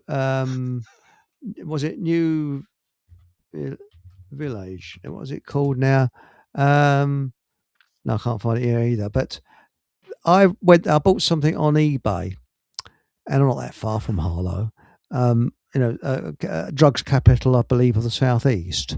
A lovely place, and I think so. And it's where that geezer. Who was that artist? Was it Henry Moore? Had giant dog turds on that he made and put them all here, there, everywhere. I think it's Henry Moore, wasn't it? Anyway, I went to this new sort of housing place to pick up. I bought a printer many years ago, and it was so bad, this place, that I actually got in a kind of panic attack because the roads were so narrow that you was going past people's front doors. There's hardly any pavement there. Everything's cut to a minimum. And to see daylight, you had to look up because these buildings were about 4 stories high, either side. And it was just like a Warsaw ghetto, but with less space. It's horrendous. And you could feel the tension coming off the place where people seem to be tensed up because they're all living cheek by jowl. Horrendous place. And I can't think of the name. Kings Langley, I think it's called. Is it Kings Langley? I think it is. I thought that was a posh place. That's not far from. Hang on, not Watford, is Kings it? Langley. No, hang on. No, not Kings Langley. Something. Hang on, I'll put this in. Harlow. Put Langley. Church Langley. That's the bleeding place. Church Langley. It's a crap hole. In fact, it'd have to prove to be a crap hole. It's awful. And trying to get out, it took me about half an hour to get out of the place. And I was really fed up. We kept backing up, letting cars through, then going forward a bit, then backing up again. And everybody's doing the same, backing up, because there's only enough space for one car. It's horrendous. It really is. The thing is, though, if you lived in that place, would you say that you lived in Church Langley? Would you say you lived near Harlow? Because which is worse? Precisely, yeah. Well, Harlow, I've often said that they had loads and loads of cement left over from World War II, and they didn't know what to do with it, so they built Harlow, and then Stevenage. But that's the thing. That's a good thing about Cornwall. I think the new towns missed Cornwall, didn't they? I think they did. These satellite towns. Yeah, I'm not aware of any. Yes, but what's this he's put here? Oh my word, hatchy. I'm in late. Be prepared. I was a Boy Scout with a chopper between my legs. It was built by Raleigh, had 3 gears, and wasn't a good ride. I never wore cycle clips, ripped me flares to pieces. Well, we all have our problems, don't we? So there we go. But Shelley, when is your show on? I mean, is you haven't said the day that it's on? Wednesdays, 7:00 p.m. Yeah. 7 p.m. So it's 7 Radio till Soapbox, 7 till 9. 7 till 9. And I guess you're going to go over to the new station, Food for Thought Radio. Well, I'm hoping so. That'd be good, wouldn't it? I haven't spoken to Mr. Paul English for a while, but Yeah, I hope he's going to be kind enough. Cucumber sandwiches, Oh, you know. yeah, chatting perhaps up a he'll bit. just. That's why I send him a bit of clotted cream just to keep my foot Oh. in the door. Yeah. Do they still do So, that now? You can send clotted cream Yeah, throughout the country on yeah. by train or something. Do they still do No, I it? think it's by Royal Mail. I don't know. I did it for him this year. I know he likes his cream, but yeah, I've heard that there's talk. Obviously, I presume we're moving over. Ooh, I think it's 26, isn't it? And by the way, DJ B2 said part 2 of the Guild and Users video is out on the YouTube channel History Origins. Really? It's on YouTube? Because you must never use the word usury. Because that's something that people have been conditioned to be ignorant of, isn't it? You go to anybody in the street and say, "Do you know what usury is?" They say, "New washing powder, is it?" But I do like telling people what that word means. Definitely. And the thing is that it's similar to what Henry Ford was saying. If people knew the truth about the banking industry, and I think he was alluding to usury, there'd be a revolution before tomorrow morning. You're spot on. There would be if everybody knew about it. And this is what if you get anywhere near a politician, just say usury. They go, it's like sort of the phantom raspberry blower of old London town. Did you ever see that on the Two Ronnies? No. Well, as a bloke was going around blowing raspberries. Well, it's a bit like creeping up on a politician going, usury. Oh. You just swore at me. You just said usury. But no, it's amazing. Did you know that a medieval peasant had more leisure time and got more pay statistically than we do today? No. Yes. Crikey. Yes. I think it was only, don't quote me on this, I think it was 20 to 30% their pay that was taken. And today it's 60% of our pay. And it's nuts, isn't it? Because you're at work all the time to pay for a house that you can't afford. You're never in your house because you're at work trying to pay for it. Yes, well, that's the thing. And have you seen those people that are dropping out? People living in vehicles. And there's one chap, he actually lives in a tent in the woods and in the freezing cold weather as well. And there's a married couple, that actually live in a tent, and they prefer it. They don't want to live in a house because they said their overheads are very, very low. And I think that's what's going to happen. People are just going to be living like hobos. I think it's Hobo Sam, and he just lives with his dog, and that's it. And he just moves around. I think that the secret is to move south. And there's another bloke lives in his car, lives on the Isle of Wight. He just drives around in his car, or just stays in his car. And it's a sad situation. But, that's what our brave boys during World War II fought for. A country fit for heroes where people can't say what they want and have to stay in tents in woods. Can you imagine the generation that went through World War II waking up today and seeing what the country's like today? My dad said before he died, if he'd known how this country's going to turn out, everybody would have thrown down their rifles and given up. Yeah, very probably. Yeah, but because your dad's in his 70s, isn't he? Was your granddad in the war or anything like that? My great granddad, I believe, he was at the landing of Dunkirk. Oh yes, Dunkirk. Yes. Yeah. Really? Yeah. Yeah. Well, my dad was in D-Day, and that. But hello, there's a strange gentleman that's appeared. Hello, strange gentleman. Please. Good evening. Please display yourself. Was it? Halt. What they used to say there? Halt. Who goes there? Friend or foe? Oh. Anyway, good evening, Shelley, and good evening, Eric, and good evening, Paul, if he's still here. Good evening, Paul. So. Yeah. Good evening, Mr. English. And I would have been a bit earlier, Shelley, but I've just been ploughing my way through my latest scone with clotted cream on the top of it about half an hour ago, and I couldn't move. And it's, you say, eating scones and clotted cream at 9 o'clock at night. Yep. We talk about cream a lot, don't we? And is it? I got to ask Paul. Really.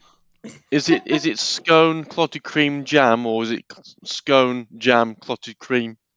It's not quite either. It's scone, butter, jam, clotted cream. Oh, Correct? butter as Yeah. well. Oh yeah. Yeah, if you're really gonna go for the cholesterol, go for a colossal amount of cholesterol. That's what I say. Really, Yeah. really do it. Really, really roll the boat out. Anyway, so yeah. Anyway, I just thought I'd turn up and just disturb your flow, which seems to have happened. So I'm terribly sorry about that. That's okay. That's okay. But the thing is that we were saying. I remember when I was a kid, we used to go to Cornwall, and they used to send the cream up by what was it now? Train to people around the country, but it's still done. So that I'm Cream pleased train. to hear that. Yes. Do you go? I suppose they can't have an ice cream one because it all melt, wouldn't it? Yeah. Probably. Yeah, it would. 'Cause I remember tasting the I'd just difference like to between- publicly as well, Eric. Thank Shelley. Shelley's now got into this habit, which I like a great deal, of at Christmas sending me 2 tubs of clotted cream. And Shelley, you'll be pleased to know that my sons thought it was smashing. They'd not tried it before, which was a bit of a worry at first because obviously it started to disappear more rapidly out of the tubs than I was planning on. But then they've sportingly gone and bought more of it, which is great. But you having to Lovely. share it, that's the problem. Yeah, Also- no, it's okay. I can't eat too much because one doesn't want to become overly plump too early on in life, particularly when you're a nipper like me. You don't want to get too fat Plump. when you're young. I Do you know love what I that mean? word. We've got plenty of time for that later on. So it's just absolute delight, particularly with a pot of Earl Grey tea. So things have changed for me. It's no longer booze or anything like that. It's just buns and tea. Well, I've got to be honest. I've got to say, as what I found out tonight is a bit of Christmas cake. I am slightly late on not Christmas pudding with clotted cream. I'll tell you what, that works. It's a good combination, is that? Oh yeah, very, very, very nice. But I'll tell you something I noticed when I was younger.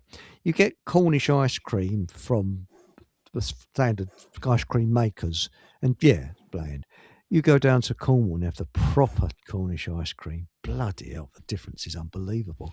And that's why I'm very envious of you in Cornwall. You can get our Cornish ice cream, proper stuff, easy.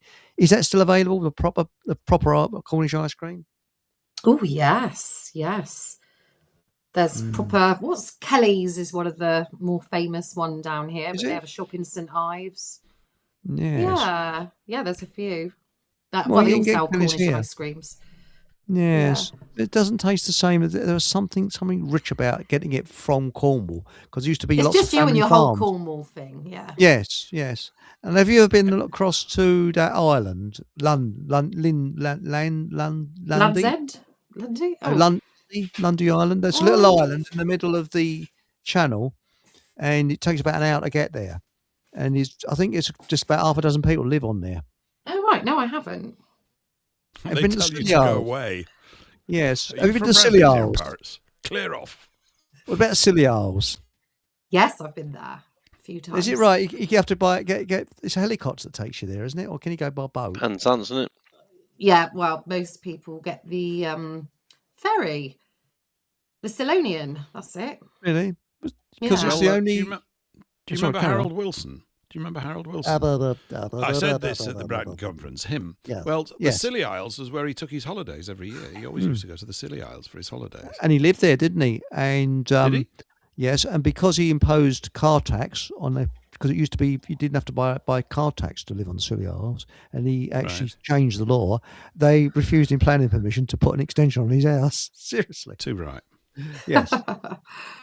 Yes. Eric, what about a GoFundMe page for you so that you can begin to up sticks and actually relocate to Cornwall? I think that's really what's needed. Yes. And the neighbours could say, "Oh, that's a bloody relief. They could get him out of the way."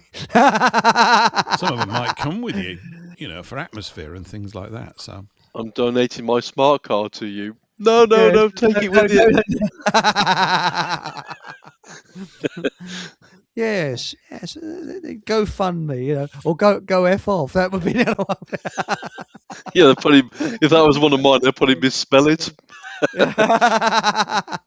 But Army Recruitment Office. Someone said, actually says Army Recruitment Office is open.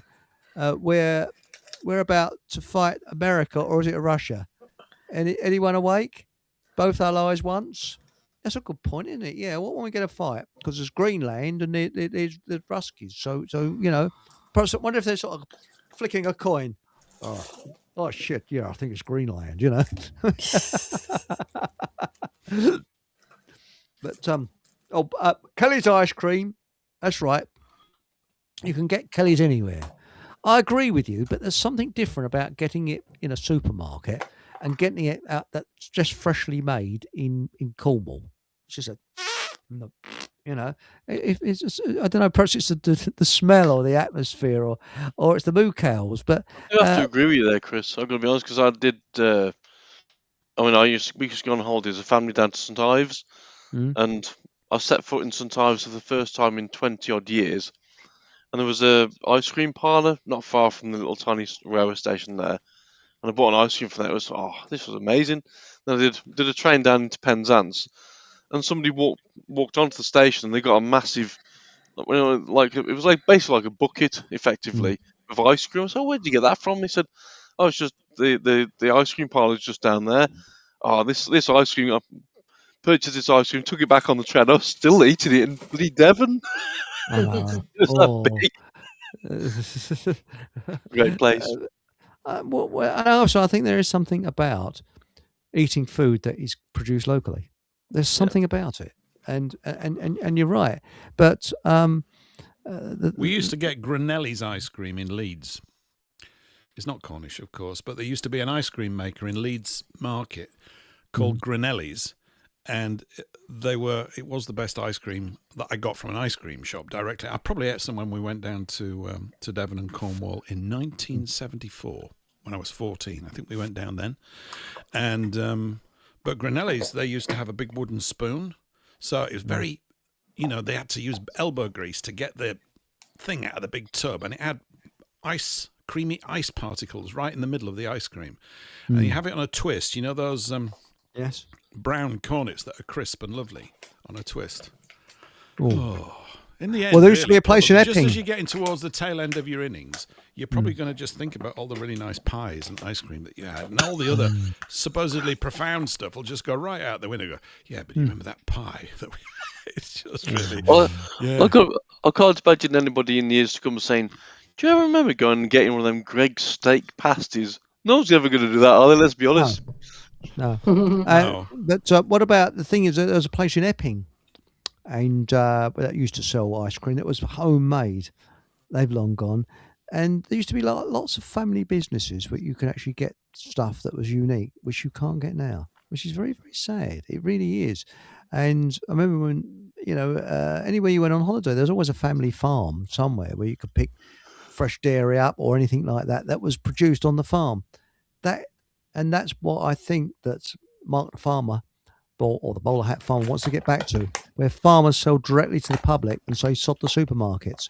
And I hope it can, But was this? Was it? They will when Greg sell to cockroach pasties. Yes, I wouldn't eat in Greg's. I've got respect for my stomach.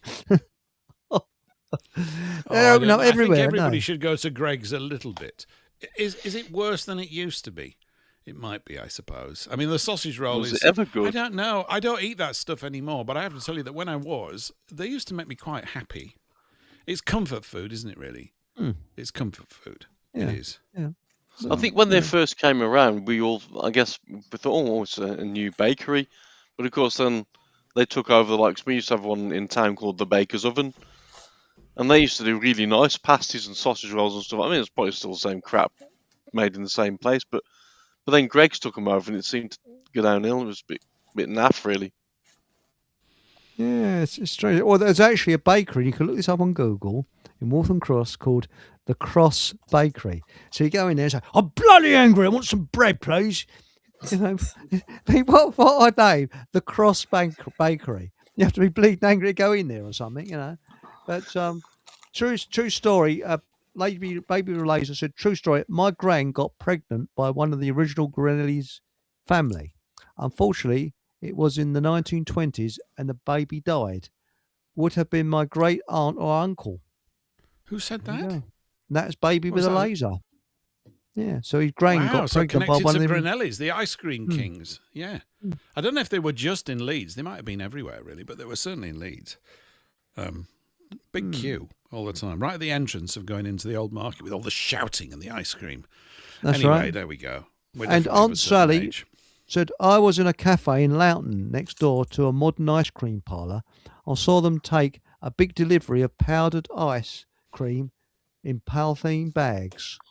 Oh, But that tastes nice.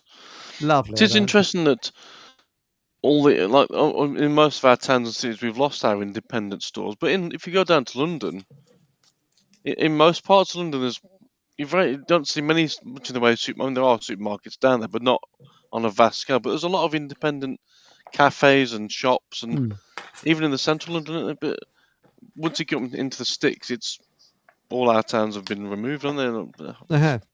They all look the same.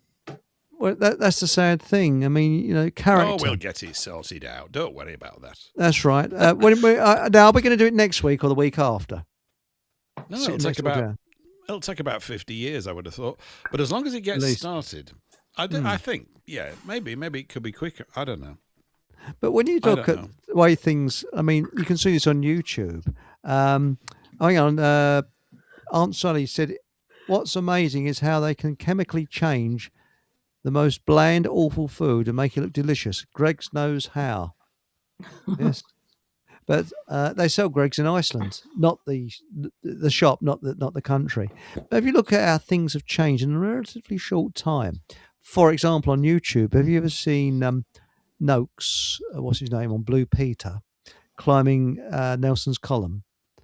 And that was after he'd had a Greggs pasty, wasn't it? He had a pasty, then he went up Nelson's Column, didn't he? That's right, with flared trousers, no safety helmet, and just a rickety ladder going on out the outside. Oh, yeah. Should we bring flared trousers back? What do you think?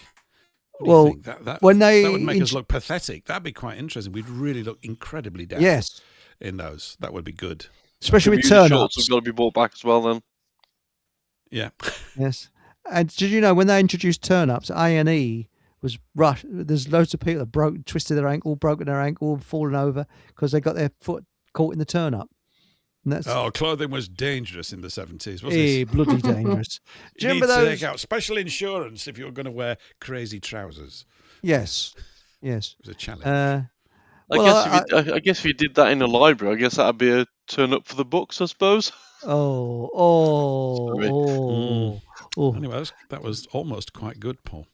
Thanks, Paul. Obviously, going up the scale slowly but surely. Well, do you remember the kipper tie? If I went to Birmingham and bought a kipper tie, and the bloke said, "You want a kipper tie?" So I said, "Kipper tie." So I said, "Yes, no sugar for me, thanks." Sorry. What was the kipper tie where you wore it very short? Was that the idea? No, it's big and sort of. Oh, it's the complete opposite of that. Right. Yeah, wide kipper tie. I remember at school with our school ties, they became this thing of making the ties with the knot enormous and the length of the tie shorter and shorter. So that in the end, it was only about 5 inches long. The ties just sat round your throat, And then the teachers would come and tell you off and tell you, put your tie on properly, lad. Okay, and also, what about you did, and this is not it's called a Pratt knot, where you start doing the tie up back to front. And what happens is the tail bit of the tie is, you see the back of it, but the front part of the tie is, that's the knot I do. It's perfect. It's a perfect sort of diamond shape. But there's the Windsor, the half Windsor. There's loads of different tie knots that you do. Do you know that ties linked to slavery? That's what they're actually linked to. I have heard that. Yes. Yeah. You have a shirt. You have a shirt with cuffs on, which is what police put you in, and the tie links to slavery. Because ties are a useless piece of junk, really, when you come to think about it. I mean, at least this, what I've got on it soaks up perspiration, which there isn't much tonight because it's so bleeding cold. You're a cravat wearer, aren't you, Eric? I'm a cravat wearer, yeah. Yeah, I wear a cravat most of the time. I've only got the one, but I love wearing them because it makes you feel very posh, and it makes me even want to take up smoking cigarettes with a cigarette holder. And you should do all that thing and swan around, like Noel Coward. I thought you'd be a cigar smoker, to be honest with you, Paul. Who, me? I do smoke cigars, but Actually, I came back from Spain once because when you go, you do come back. Otherwise, I won't be here. No, I came back, and there were loads. I bought all these fantastic cigars from the shop, and they nicked a lot of them out of my bag. I was right pissed off when we got back to Heathrow. Oh no, because it was in the. I didn't think anybody was kind of like that. I'm very naive. You couldn't see them. They were in a sort of side pocket, but it wasn't sort of locked up. So they obviously went through the pockets. Oh, we'll bloody have these. And they just nicked me bloody cigars. Oh, I like the mild ones from Benson and Hedges. I shouldn't say that, should I? But the mild ones are. But I haven't smoked one in ages. What about pipe? They do end up. Like Richard well, a Rhodes. pipe maybe. I mean, the thing is, it does, after you've finished smoking one of those things, it's like a parrot's died in your mouth, isn't it? There's a sort of dead, ashy feel in there. It's a bit grim, but I don't know, maybe we're all got to start smoking cigars. What would you smoke a cigar, Shelley? Oh, no. No. I don't like them too strong. Some of my worst memories of being in a car with all the windows done up. My dad smoking Marlboro cigarettes, the red ones. Oh, God, you feel car sick and queasy. No, just too strong with cigars. But perhaps I just need to find a smell of one that I like. You never know. I was in a traffic jam once near Biggin Hill in Kent because I was a bit of an aircraft enthusiast. I was sitting there, and it was a stinking hot July day, absolutely boiling hot day. And the windows were open, and I was sitting there. And in front of me was this French car, French number plate, and all the windows were closed, and everybody was chain smoking. You can see them all, gesticulating is what they call it, they're talking and that. And suddenly the window came open, kid's head stuck out, threw up, then handkerchief job, he went to kid's head, up went the window again. I'll never forget that. Then a couple of minutes later, out the window again, kid's head out again, and back in again. Why they want to keep the window up on a boiling hot July day, I'll never know.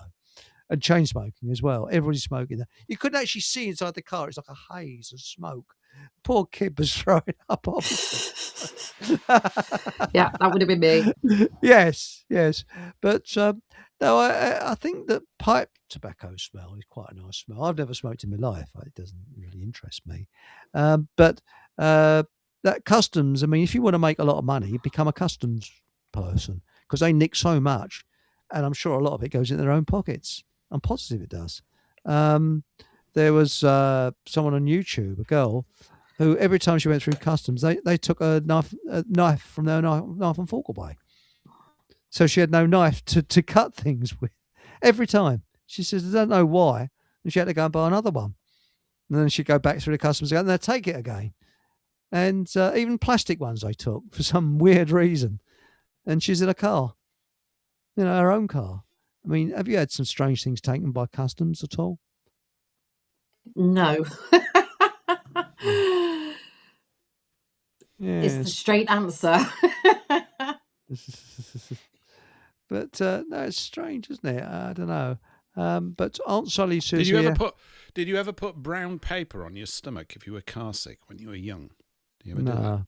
No, I never was car sick. Really? You just hold a sheet of brown paper. I don't know why it had to be brown, but it was one of these things that was on TV. So I used to get car sick when I was young. A bit like what you were saying, Shelley, about people smoking cigarettes in cars. Oh boy. When you're young, I just couldn't cope with that at all. I used to feel very, very queer and unsettled. Yeah, so brown paper on the stomach. I got to do it again, actually. I've never heard of that. No. We use a newspaper when my son used to get car sickness. It's just another old wives' tale, isn't it? But it would come on school trips on the bus sitting on a newspaper. But hey, it worked. So mind over matter. Well, Aunt Sally said, I so identified with her experience in the car. My dad smoked a pipe. My mum smoked cigs and wouldn't let us open a window because it messed up her hair. We were always being car sick. Luckily, my parents never smoked. So I was all right there. And they didn't even, my father was completely teetotal. He never drunk either. So he never smoked or drunk. So I never had that problem. And there's always plenty of fresh air in the car. So, but I feel sorry. I mean, that poor kid in that French car puking up. Couldn't they realise it was making him poor little sod sick, But the thing is, though, when I used to go across with my nan when we used to live in Peterborough back in the day, I'd go across with my nan in my uncle's car. He had a Morris Marina, for so I don't know. But there I've was got always a those smell. once. There was always a smell in that car, and it was horrible. And my nan would always bring like a waste bin with her. Yeah. I must have spent more time looking in the bottom of that bin than actually looking out the windows. It's bloody horrible. Oh, Well, that's it. I mean, the thing is that, by the way, you went in you used to live in Peterborough, you poor sod. Thanks. I'm still Did- getting did- therapy for that and all. Now, my dad, DGB2 says, my dad used to buy Fiat cars for the ashtray for the driver on the right hand side. That's interesting because my Carino, that's got an ashtray in it. I mean, they cars don't have ashtrays anymore, do they? So that shows you something that's changed. The strange thing is they've still got cigarette lighters in them. Have you know? There's modern cars, I think they do still have cigarette lighters, don't they?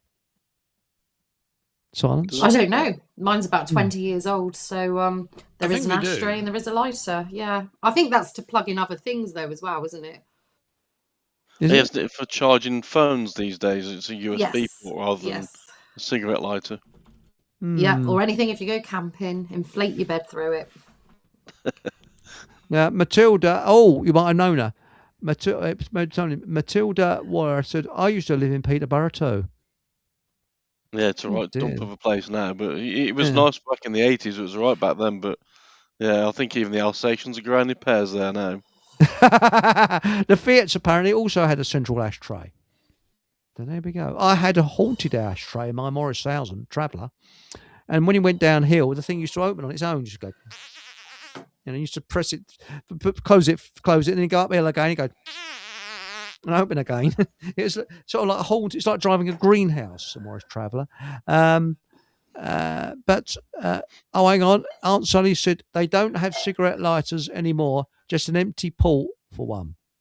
Oh, well, there we go. I got So cigarette lighters. you probably pay an extra £1,000 for the elite model, and Yeah. that comes with a cigarette lighter. Yeah, funny that. I mean, I think I got I got a cigarette lighter in my smart car as well. Mind you, it drains the battery, I think, if you press it. So. But I think I got one on my push bike. What an ashtray! But when you was at school, when it was a cold morning and you get all the, the what's the name coming out your mouth? What do you call it? Did you used to make out you're smoking just to upset the teachers? You go like this on a frosty morning. Put that cigarette out, boy. I'm not smoking. But now, Haji says, I used to smoke a pipe and sit in my wife fronts in the living room. I've realised why I'm married 3 times. But I'll tell you something, though. There was something about a pipe that gives a person dignity, isn't there? When you think about it, in certain situations. Because you always have to wait for an answer. I mean, I worked with a bloke who smoked a pipe, and you ask him a question, and you go, for Christ's sake, give us an answer. It's all going to be bowler hats, flat caps, and pipes. Then is that what we're looking at? Yeah. Oh, and also, Fockham Hall. Oh, what's showing this one off? Fockham Hall pocket watches. Berlin Olympics 1936. Here we go. Very nice. Yes, and you've seen it before. What time is it, Eric? It is 10 o'clock precisely. Well, look at that. Well, almost. At It's the very third accurate. stroke. At the The third time stroke, from yes. accurist will be 10 Yes. o'clock precisely. Do they still have the talking clock? I'm not I sure hope whether they so. do. Yes, but I tell you what. I can't imagine why. Yes, but who would use it? I mean, we've now got these radio control clocks now, and I find them excellent. I like them. Now, But then- yeah, sorry. But then something was mentioned. I was watching a Mark Devlin thing the other day. It was talking about timelines and that the timeline has actually shifted completely. In that the winter solstice was back in November, not December. which probably explains why the birds now seem to think it's spring. It's quite an in-depth Well, they're topic. the but- robins, I think, that sing at night because I think it's the robins that do that. Excuse me one moment, I'll put the heater on.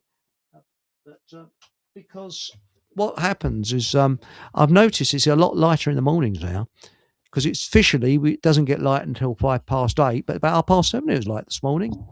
And at night, I've noticed it's about 4:15 since it gets dark.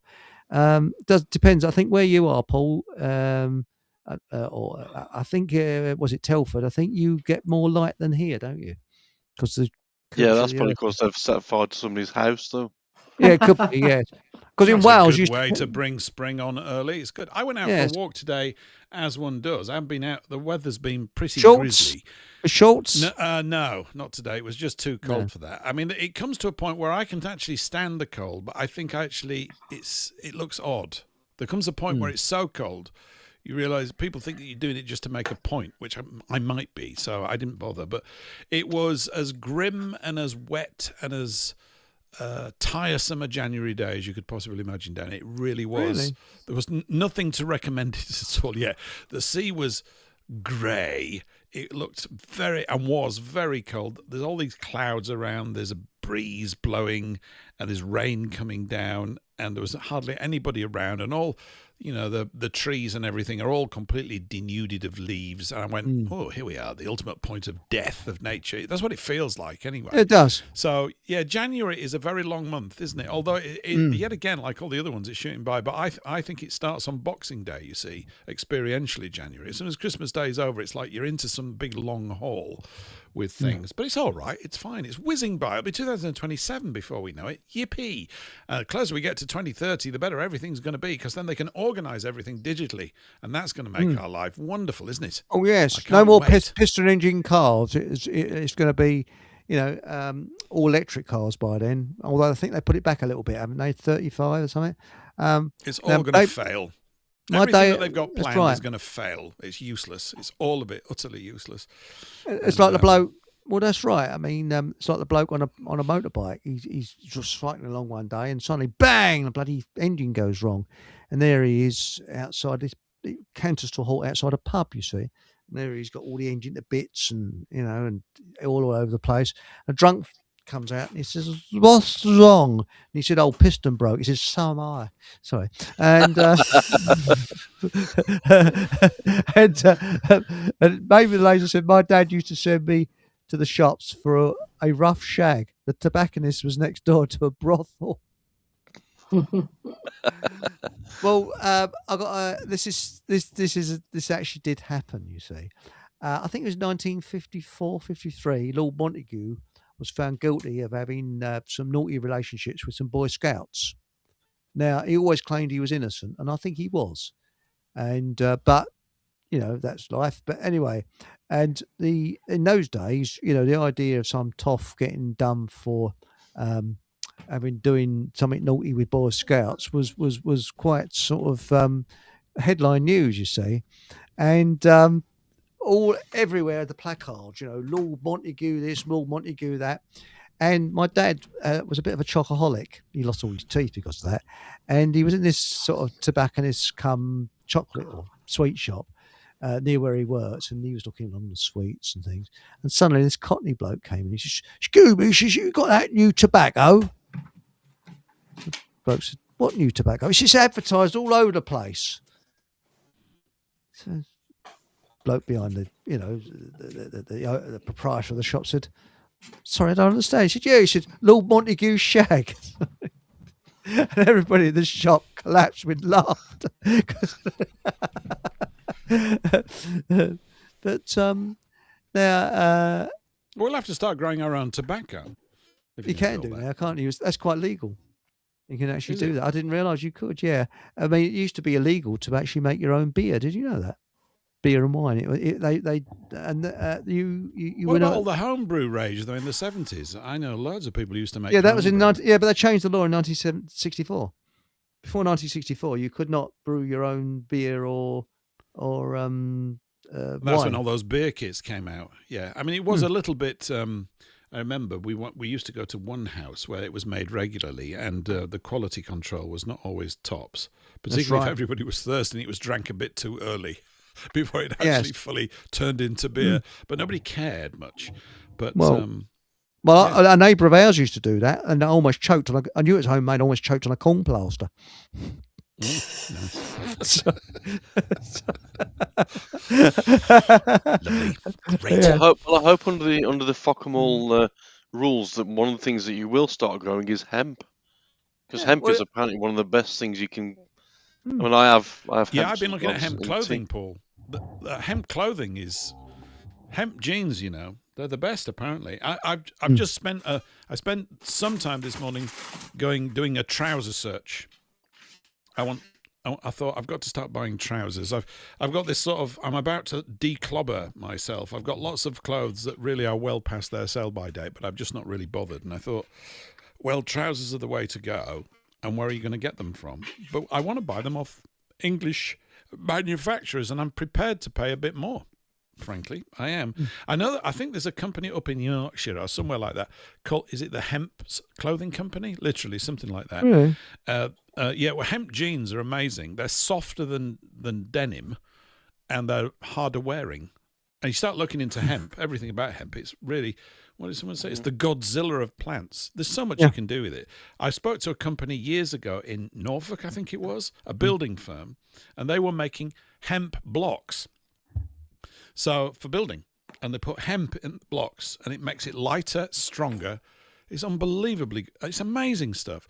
It was illegal, by the way, to lob hemp seeds into the Thames. It probably still is, but certainly in the days when the Thames was absolutely rammed full of boats going this way and that and all that kind of stuff, you couldn't drop hemp seeds in the Thames. If anybody spotted you were dealt with severely, because you only wait in a few weeks, the hemp would start to grow above the surface of the Thames. It's literally an amazing thing.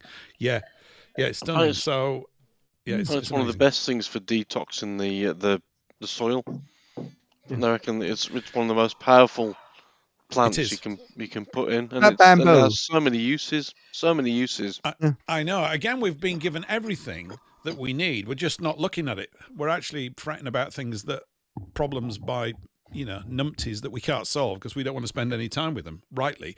But I know if you take sort of like a barren piece of land or something where the land is hard and the earth has got almost like concrete and it's dead, you sow hemp in it, and what happens is that the root of the thing is so strong, as it goes down quickly as well, it doesn't need a lot of stuff. It just goes, I'm getting on with it. It's like the Godzilla of plants. Did I just say that? Someone called it that anyway.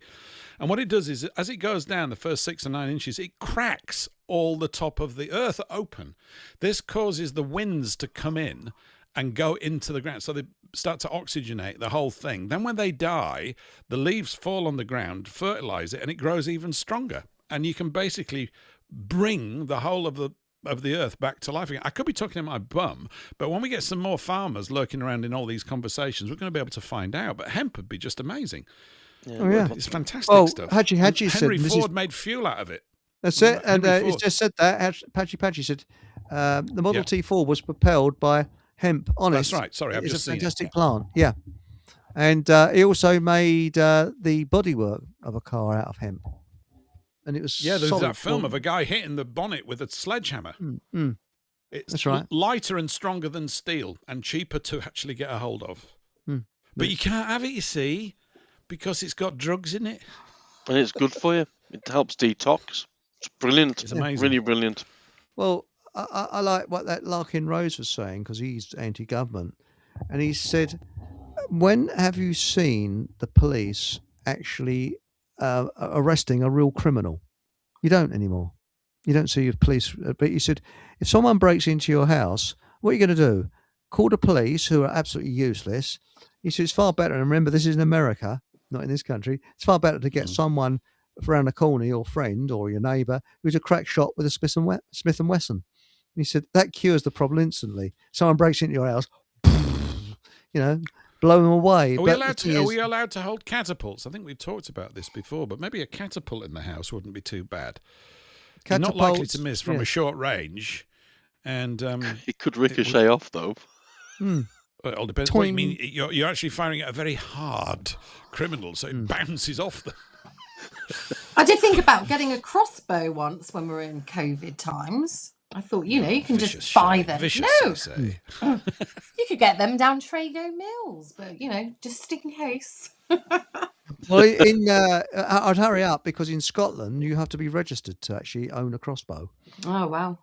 and I think that that's not too distant future. But you can make your own crossbow; they're easy. There's a bloke called, was it Todd or something, and he shows you how to make a crossbow, and they're not difficult to make. But and there's another chap called the Slingshot Channel. It's a German chap, and he says, "I show you its features," and he has these crossbows that are unbelievably powerful. But he reckons that catapults, I mean, they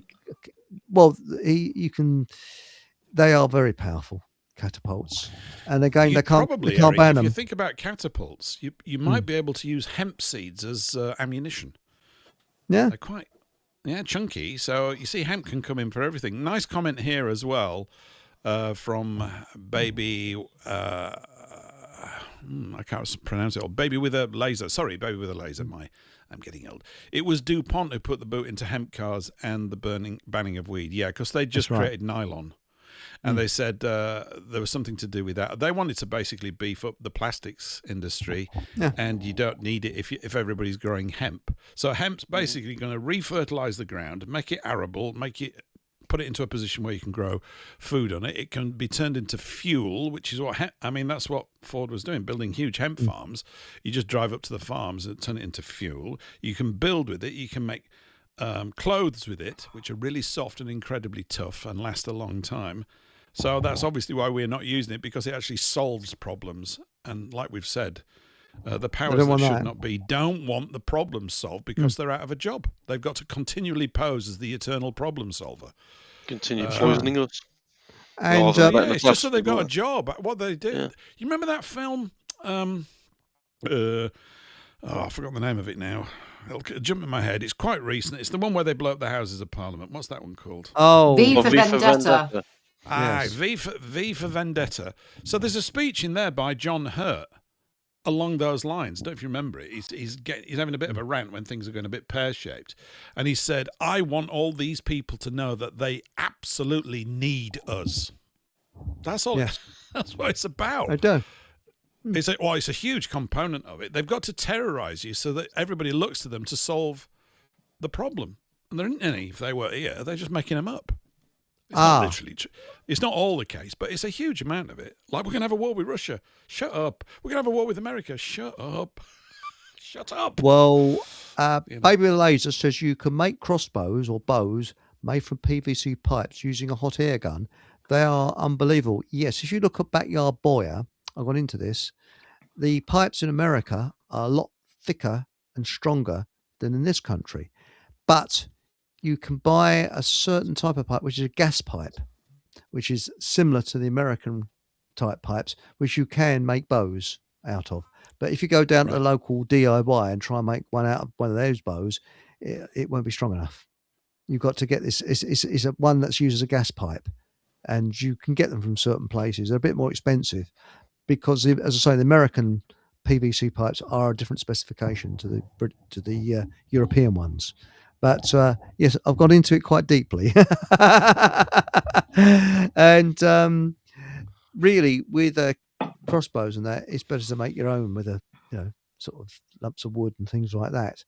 And yes, it's a lot of fun, But I don't know how they can ban crossbows because they're so easy to make. And so I guess the thing is, though, I suppose in the world that we see as how it should be, in theory, you shouldn't need any weapons of any sort, should you? Because ultimately, we all just want to live peacefully, don't we? And it's only it's only a certain minority of elite, should we say? I don't like using the word elite because they're not elite; they're a bunch of scumbags. But it's them lot who want to fight us. We don't want to. I mean, none of us on here. We're like a big family on here. We don't know each other in person, but we all get on, and that's. Do you know what I mean? We're not here we're not fighting each other. It's those who want to fight us.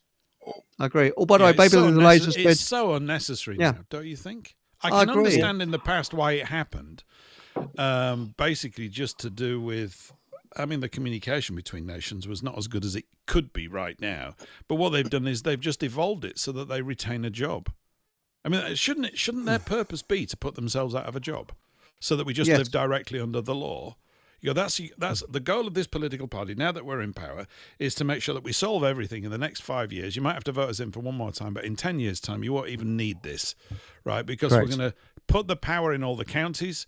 We're going to have a banking system that's owned by all of you. We're going to remove competition from banking because it's just nuts. It's like competition in tape measures where the inch is a different length from different companies. It's mad. You're going to own it all. We're going to share in certain stuff. And there are certain things that just basically be viewed, I think, as utilities. You know, not just the telephone. And these are utilities, these things. Somebody's created them, and now private corporations are going, well, if we keep fiddling with it and all this kind of stuff, it's such a waste of energy doing stupid things to me. That's right. But If just your slow country down, makes a smoke your new profit- pipe, and, you know, and And be if the happy country with makes a people. profit, then return that profit to the people who live in it, who rightfully live in agree. it. But Perfect. Baby, I think ultimately you wouldn't even need a profit. So if you think about profit, what is it? You don't really. You're actually extracting purchasing power from someone else. I know you do now. I'm not saying, well, we all stop all that, because everybody's hardwired for it. And this is a bit sort of utopian, I suppose, what I'm saying. And I don't expect human nature to sort of fit in with that. But you don't. If you actually write down a list of what you need, and we're talking about them here, you need food, don't you? You need clothing, you need a bit of transportation, shelter, you need a maintenance budget to keep all that going. Hello, anything else much? No, not really. that's right. And Not really. by I the don't need way, a helicopter. If anybody's got a helicopter and I want to go in one, maybe I'll call them up and say, can I go for a spin in your helicopter? And they might say yes or no, but I'm not going to cry about it. I don't need helicopters. Don't need a big yacht in Monaco. Most of us don't need that stuff. These are sort of... you're right. You're spot You on. don't need them. But by the way, as Baby the Laser said, they strengthen this is the pipes for making bows and crossbows. Oh, yeah. And by lowering the pipes, Chris. Oh, okay. Thanks, mate. I stand to be corrected. You're right there, Paul. But I mean, can you imagine? I mean, like I worked it out around where I live. If there's 55 houses, now if we said to the council, sod off, I worked out we could have people sweeping the roads, we could have the rubbish collected when we want it done, and we could also have a security bloke walking around occasionally, seeing everything's okay, and it would cost about a tenth of what we pay in council tax. Seriously, 25% of what we pay would be maximum, and the place would look a lot better. Wouldn't need all that. You're absolutely right. I mean, but we can't change all of any of these things. It seems to me you could probably do it temporarily, maybe in a little bolt hole in some, place up in nowhere that nobody really knows about for quite a few years. You could probably get away with it, but system wide, seems to me the issue is that what passes for thinking that goes on in the heads of not just politicians but primarily them and all that. So that's where the problem is. They've got a prehistoric dinosaur way of thinking about things. I mean, it is a challenge. You go, oh, well, we come from this long line of people who've solved problems and dealt with things, so we're going to carry on. We go, you don't need to. This is a bit, what? No, you don't need to do that. We've actually solved 90% of everything is solved. There'll always be something to sort out. But they just big themselves up. And we have to pay for them to protect us against a problem that they created, but they can't see it. Or that maybe they can see it. Maybe some of them know exactly what they're doing and doing all that kind of stuff, so... I can't see us fighting or doing anything no, like that. but I think they're mental. It's not going to happen. No, but the thing is, we don't want violence is what governments think. This is the trouble. Yep. These That's demonic their kit and caboodle. psychopaths are violent-minded. Look, they threaten us if we don't pay them money towards the usury nonsense and things like that. I mean, what's your rates like, Shelley, down in Cornwall? I mean, I should think not rates. Was it council tax? Council tax. I think we pay about £200 a month. And the majority Yeah. of that Shelley. goes into Same the social care system. Most of it goes into, which the money has got to come from somewhere. But take away all the fraud and everything like that, then yeah, I don't know. Because very little of it. Did you know that all goes into the government? The government just hand back a bit Hand it back to the councils. Yeah. I mean, that's about it's about £200 a month. And I've actually found at the back of a drawer council tax things from the 1990s, and it was £65 a month then. Look how much it's Crikey. gone up. £65 a month to £200 a month. But do you ever feel like you even get any value for money? Because No. I mean, locally here, the roads are a mess. We've got corrupt police officers who, if you report a crime, they're not interested anyway. So you think, well, what am I paying that for? Mm. There's rarely a cat stuck up a tree, so the fire brigade aren't really needed for most cases. Mm. So it makes you wonder what is it, what you're actually paying for? Because the bits that I use personally, I mean, you were saying about the bins and stuff like that. But I suppose in an ideal world, if you've got your own garden and you're growing your own bits and pieces, in theory you wouldn't have much in the way of rubbish, because I suppose I don't have much in the way of you'd rubbish. have like a compost pile that you'd put stuff into, which you'd then build back into your garden to help it flourish. It's like all this, and I'm going to be a bit crude here, this thing about where they want people to pick up dog poo. Now, I don't agree with dog poo being on things like pavements, but if it's in like, I don't know, like in Woods. the woods or something like that, that's nature. That's Nature right. takes its course and gets the nutrients back into the ground and stuff. So That's there's a right. few different things I'm paying. Especially in the winter. I mean, all right, you might want to take a little shovel with you, and dig a little hole and tell the dog to squat over the hole or something like that. But no, seriously. Oh, Eric, I thought you meant that you went out to the woods in the winter. I thought that's where that was going as well. I was getting confused there. Sorry. Yeah, but no, but no, seriously. I mean, it's what gets me is when the council tell you how to live your life. Do you get the glossy magazine come through the door telling you how marvellous they are? That stopped recently, but up until recently we had the glossy magazine about once every quarter. Did you get that? We at all? get a local newspaper, Eric, a bit like same format as the light paper. Do you get one, Shelley? Do you get a sort of little freebie local newspaper? Probably type at the thing? start of the year that just tells us days of recycling and things. But no, I don't think so. No. We get one every month. Ooh. Yeah, we get one every month, and it's quite nicely designed and everything, but it's... Oh, I don't know. It's just soft. It's just silly, really. I mean, it's a big haven for advertising, and I'm cool with that. If it works for the local... It's all local companies, like funeral directors. Yes. And, Die now, pay later. Plumbers and roofers and all that kind of stuff. Yeah, they need to be known and everything. I get so many leaflets through the door, and you look at these things and say, will you please stop this? It's silly. And there's also a local historian here called Chris Hare, who knows a great deal about the Napoleonic Wars and stuff. In fact, and I might go along and see him. Somebody I know has said he's pretty good. So he writes a column in it as well, which is okay. But there's also a lot of sort of slightly woke stuff in it and things like this. And you look at it and you're just going, why is everybody following? It's this, it's that stuff that gets me.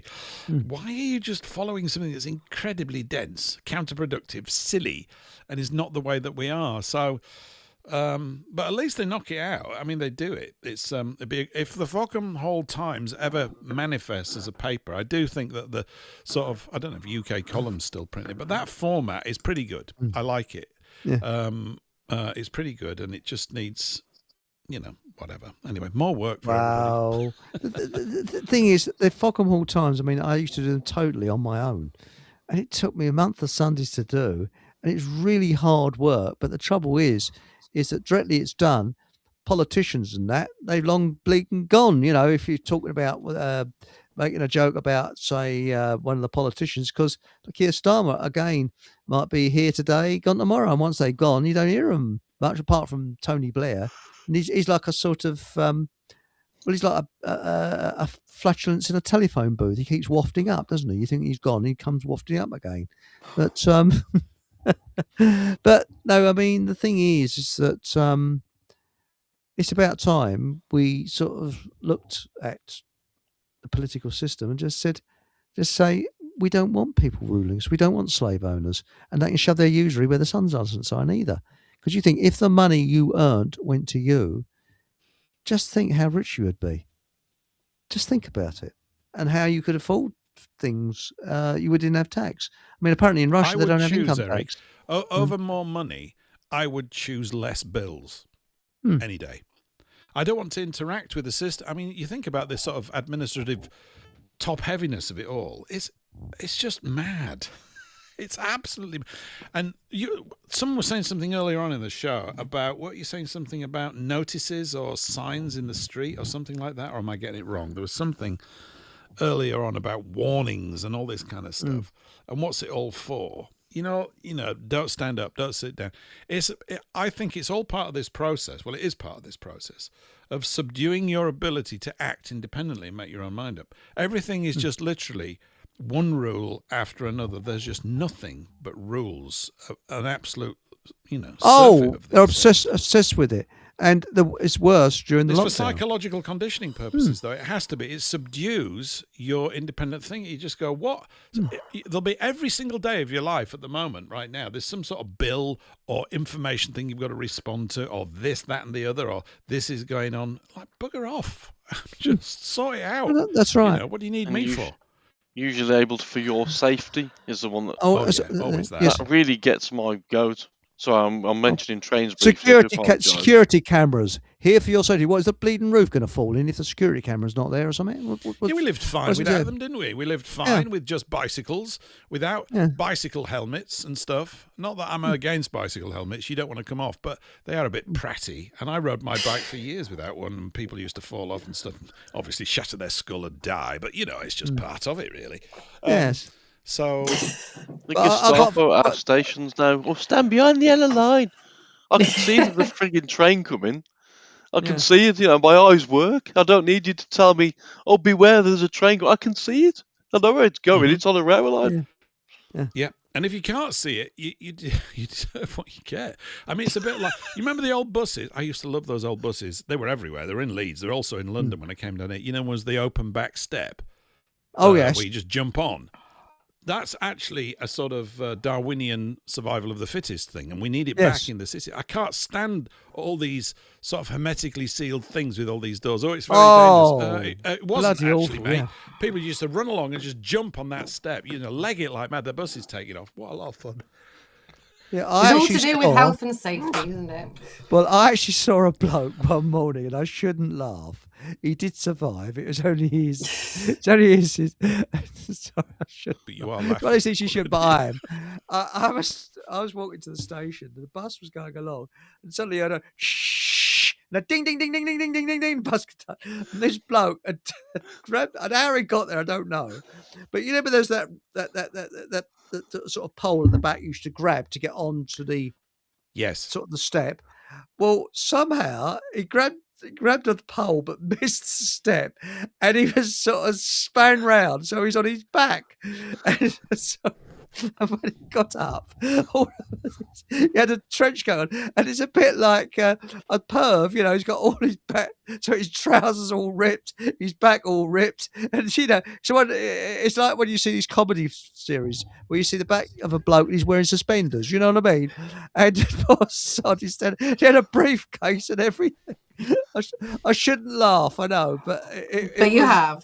I have. You have. You're rolling around with laughter. Yeah. Oh, well, you've got to see the funny side. Look, boys, I'm going to have to go because I promised my son I would go and say goodnight at 10 o'clock, and it's 10:30. So I didn't realise you went on so That's long. Okay, and I've got to go and bath my neighbour's wife. So, does she know about it yet? No, they don't know yet. It's a surprise. Oh, that's right. A surprise. And so, are you on Wednesday, Shelley? I am. I will be there with Mr. Scott, and Bryza's joining us. Oh, really? Nice. Oh, that's good. Really nice. Super. Bryza. Who's really Bryza? Is he? What's Tune in How do you and find describe out. Bryza? Yeah. I did. Yes. Yeah. Who's Anyway, I Bryza? look forward to that. Yeah. Well, thank you very much, Shelley. Thank you for your company. I've enjoyed it. And thank you very much, Paul. both Pauls, Royal Hanorak and also Paul English. And remember, it's on the 26th. What is it starting on, Paul? What's on the 26th? I don't know. All right. That was I a don't clock. know. There'll be a field recording of a sparrow or a cow. Well, there we are. Slow I will play. beginnings. We're just milking the cow to get the station going. We've just all, I don't know what's going to happen. We're just bumbling along. That's it. It's a big bumble at the moment, and it'll come together. But it's just got to get started, really. So we're just going to bolt the thing together, get going, and then build, and then go. There'll be even more. Is to connect to our local farmers and producers within our own communities, and you can do that at www.foodfindershub.org. Foodfindershub.org.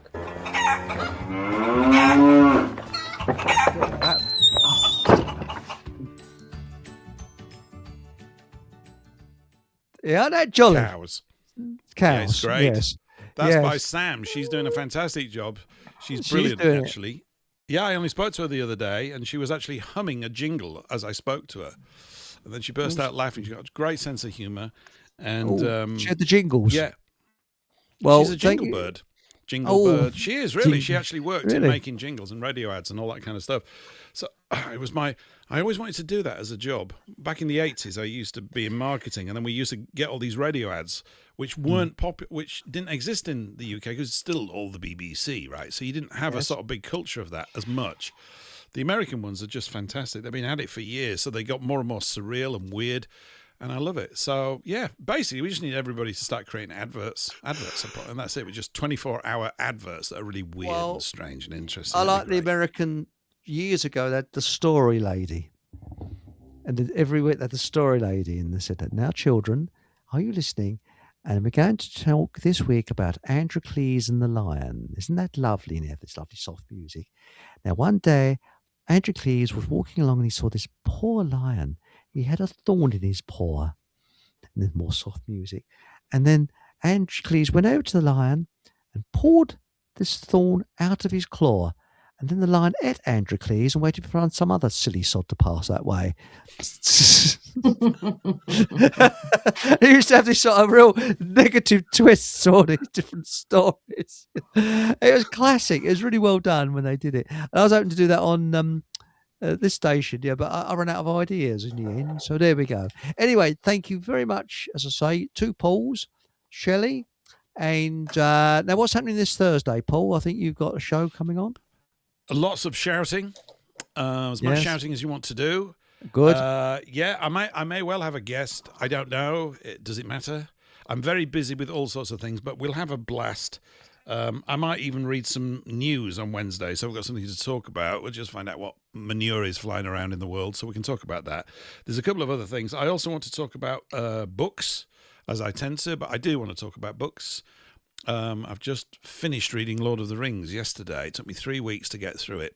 And I want to talk about a specific chapter in there, which is extremely apt and appropriate to our situation. I won't say any more, but that'll form a part of 3 hours. We're going to talk, or whatever.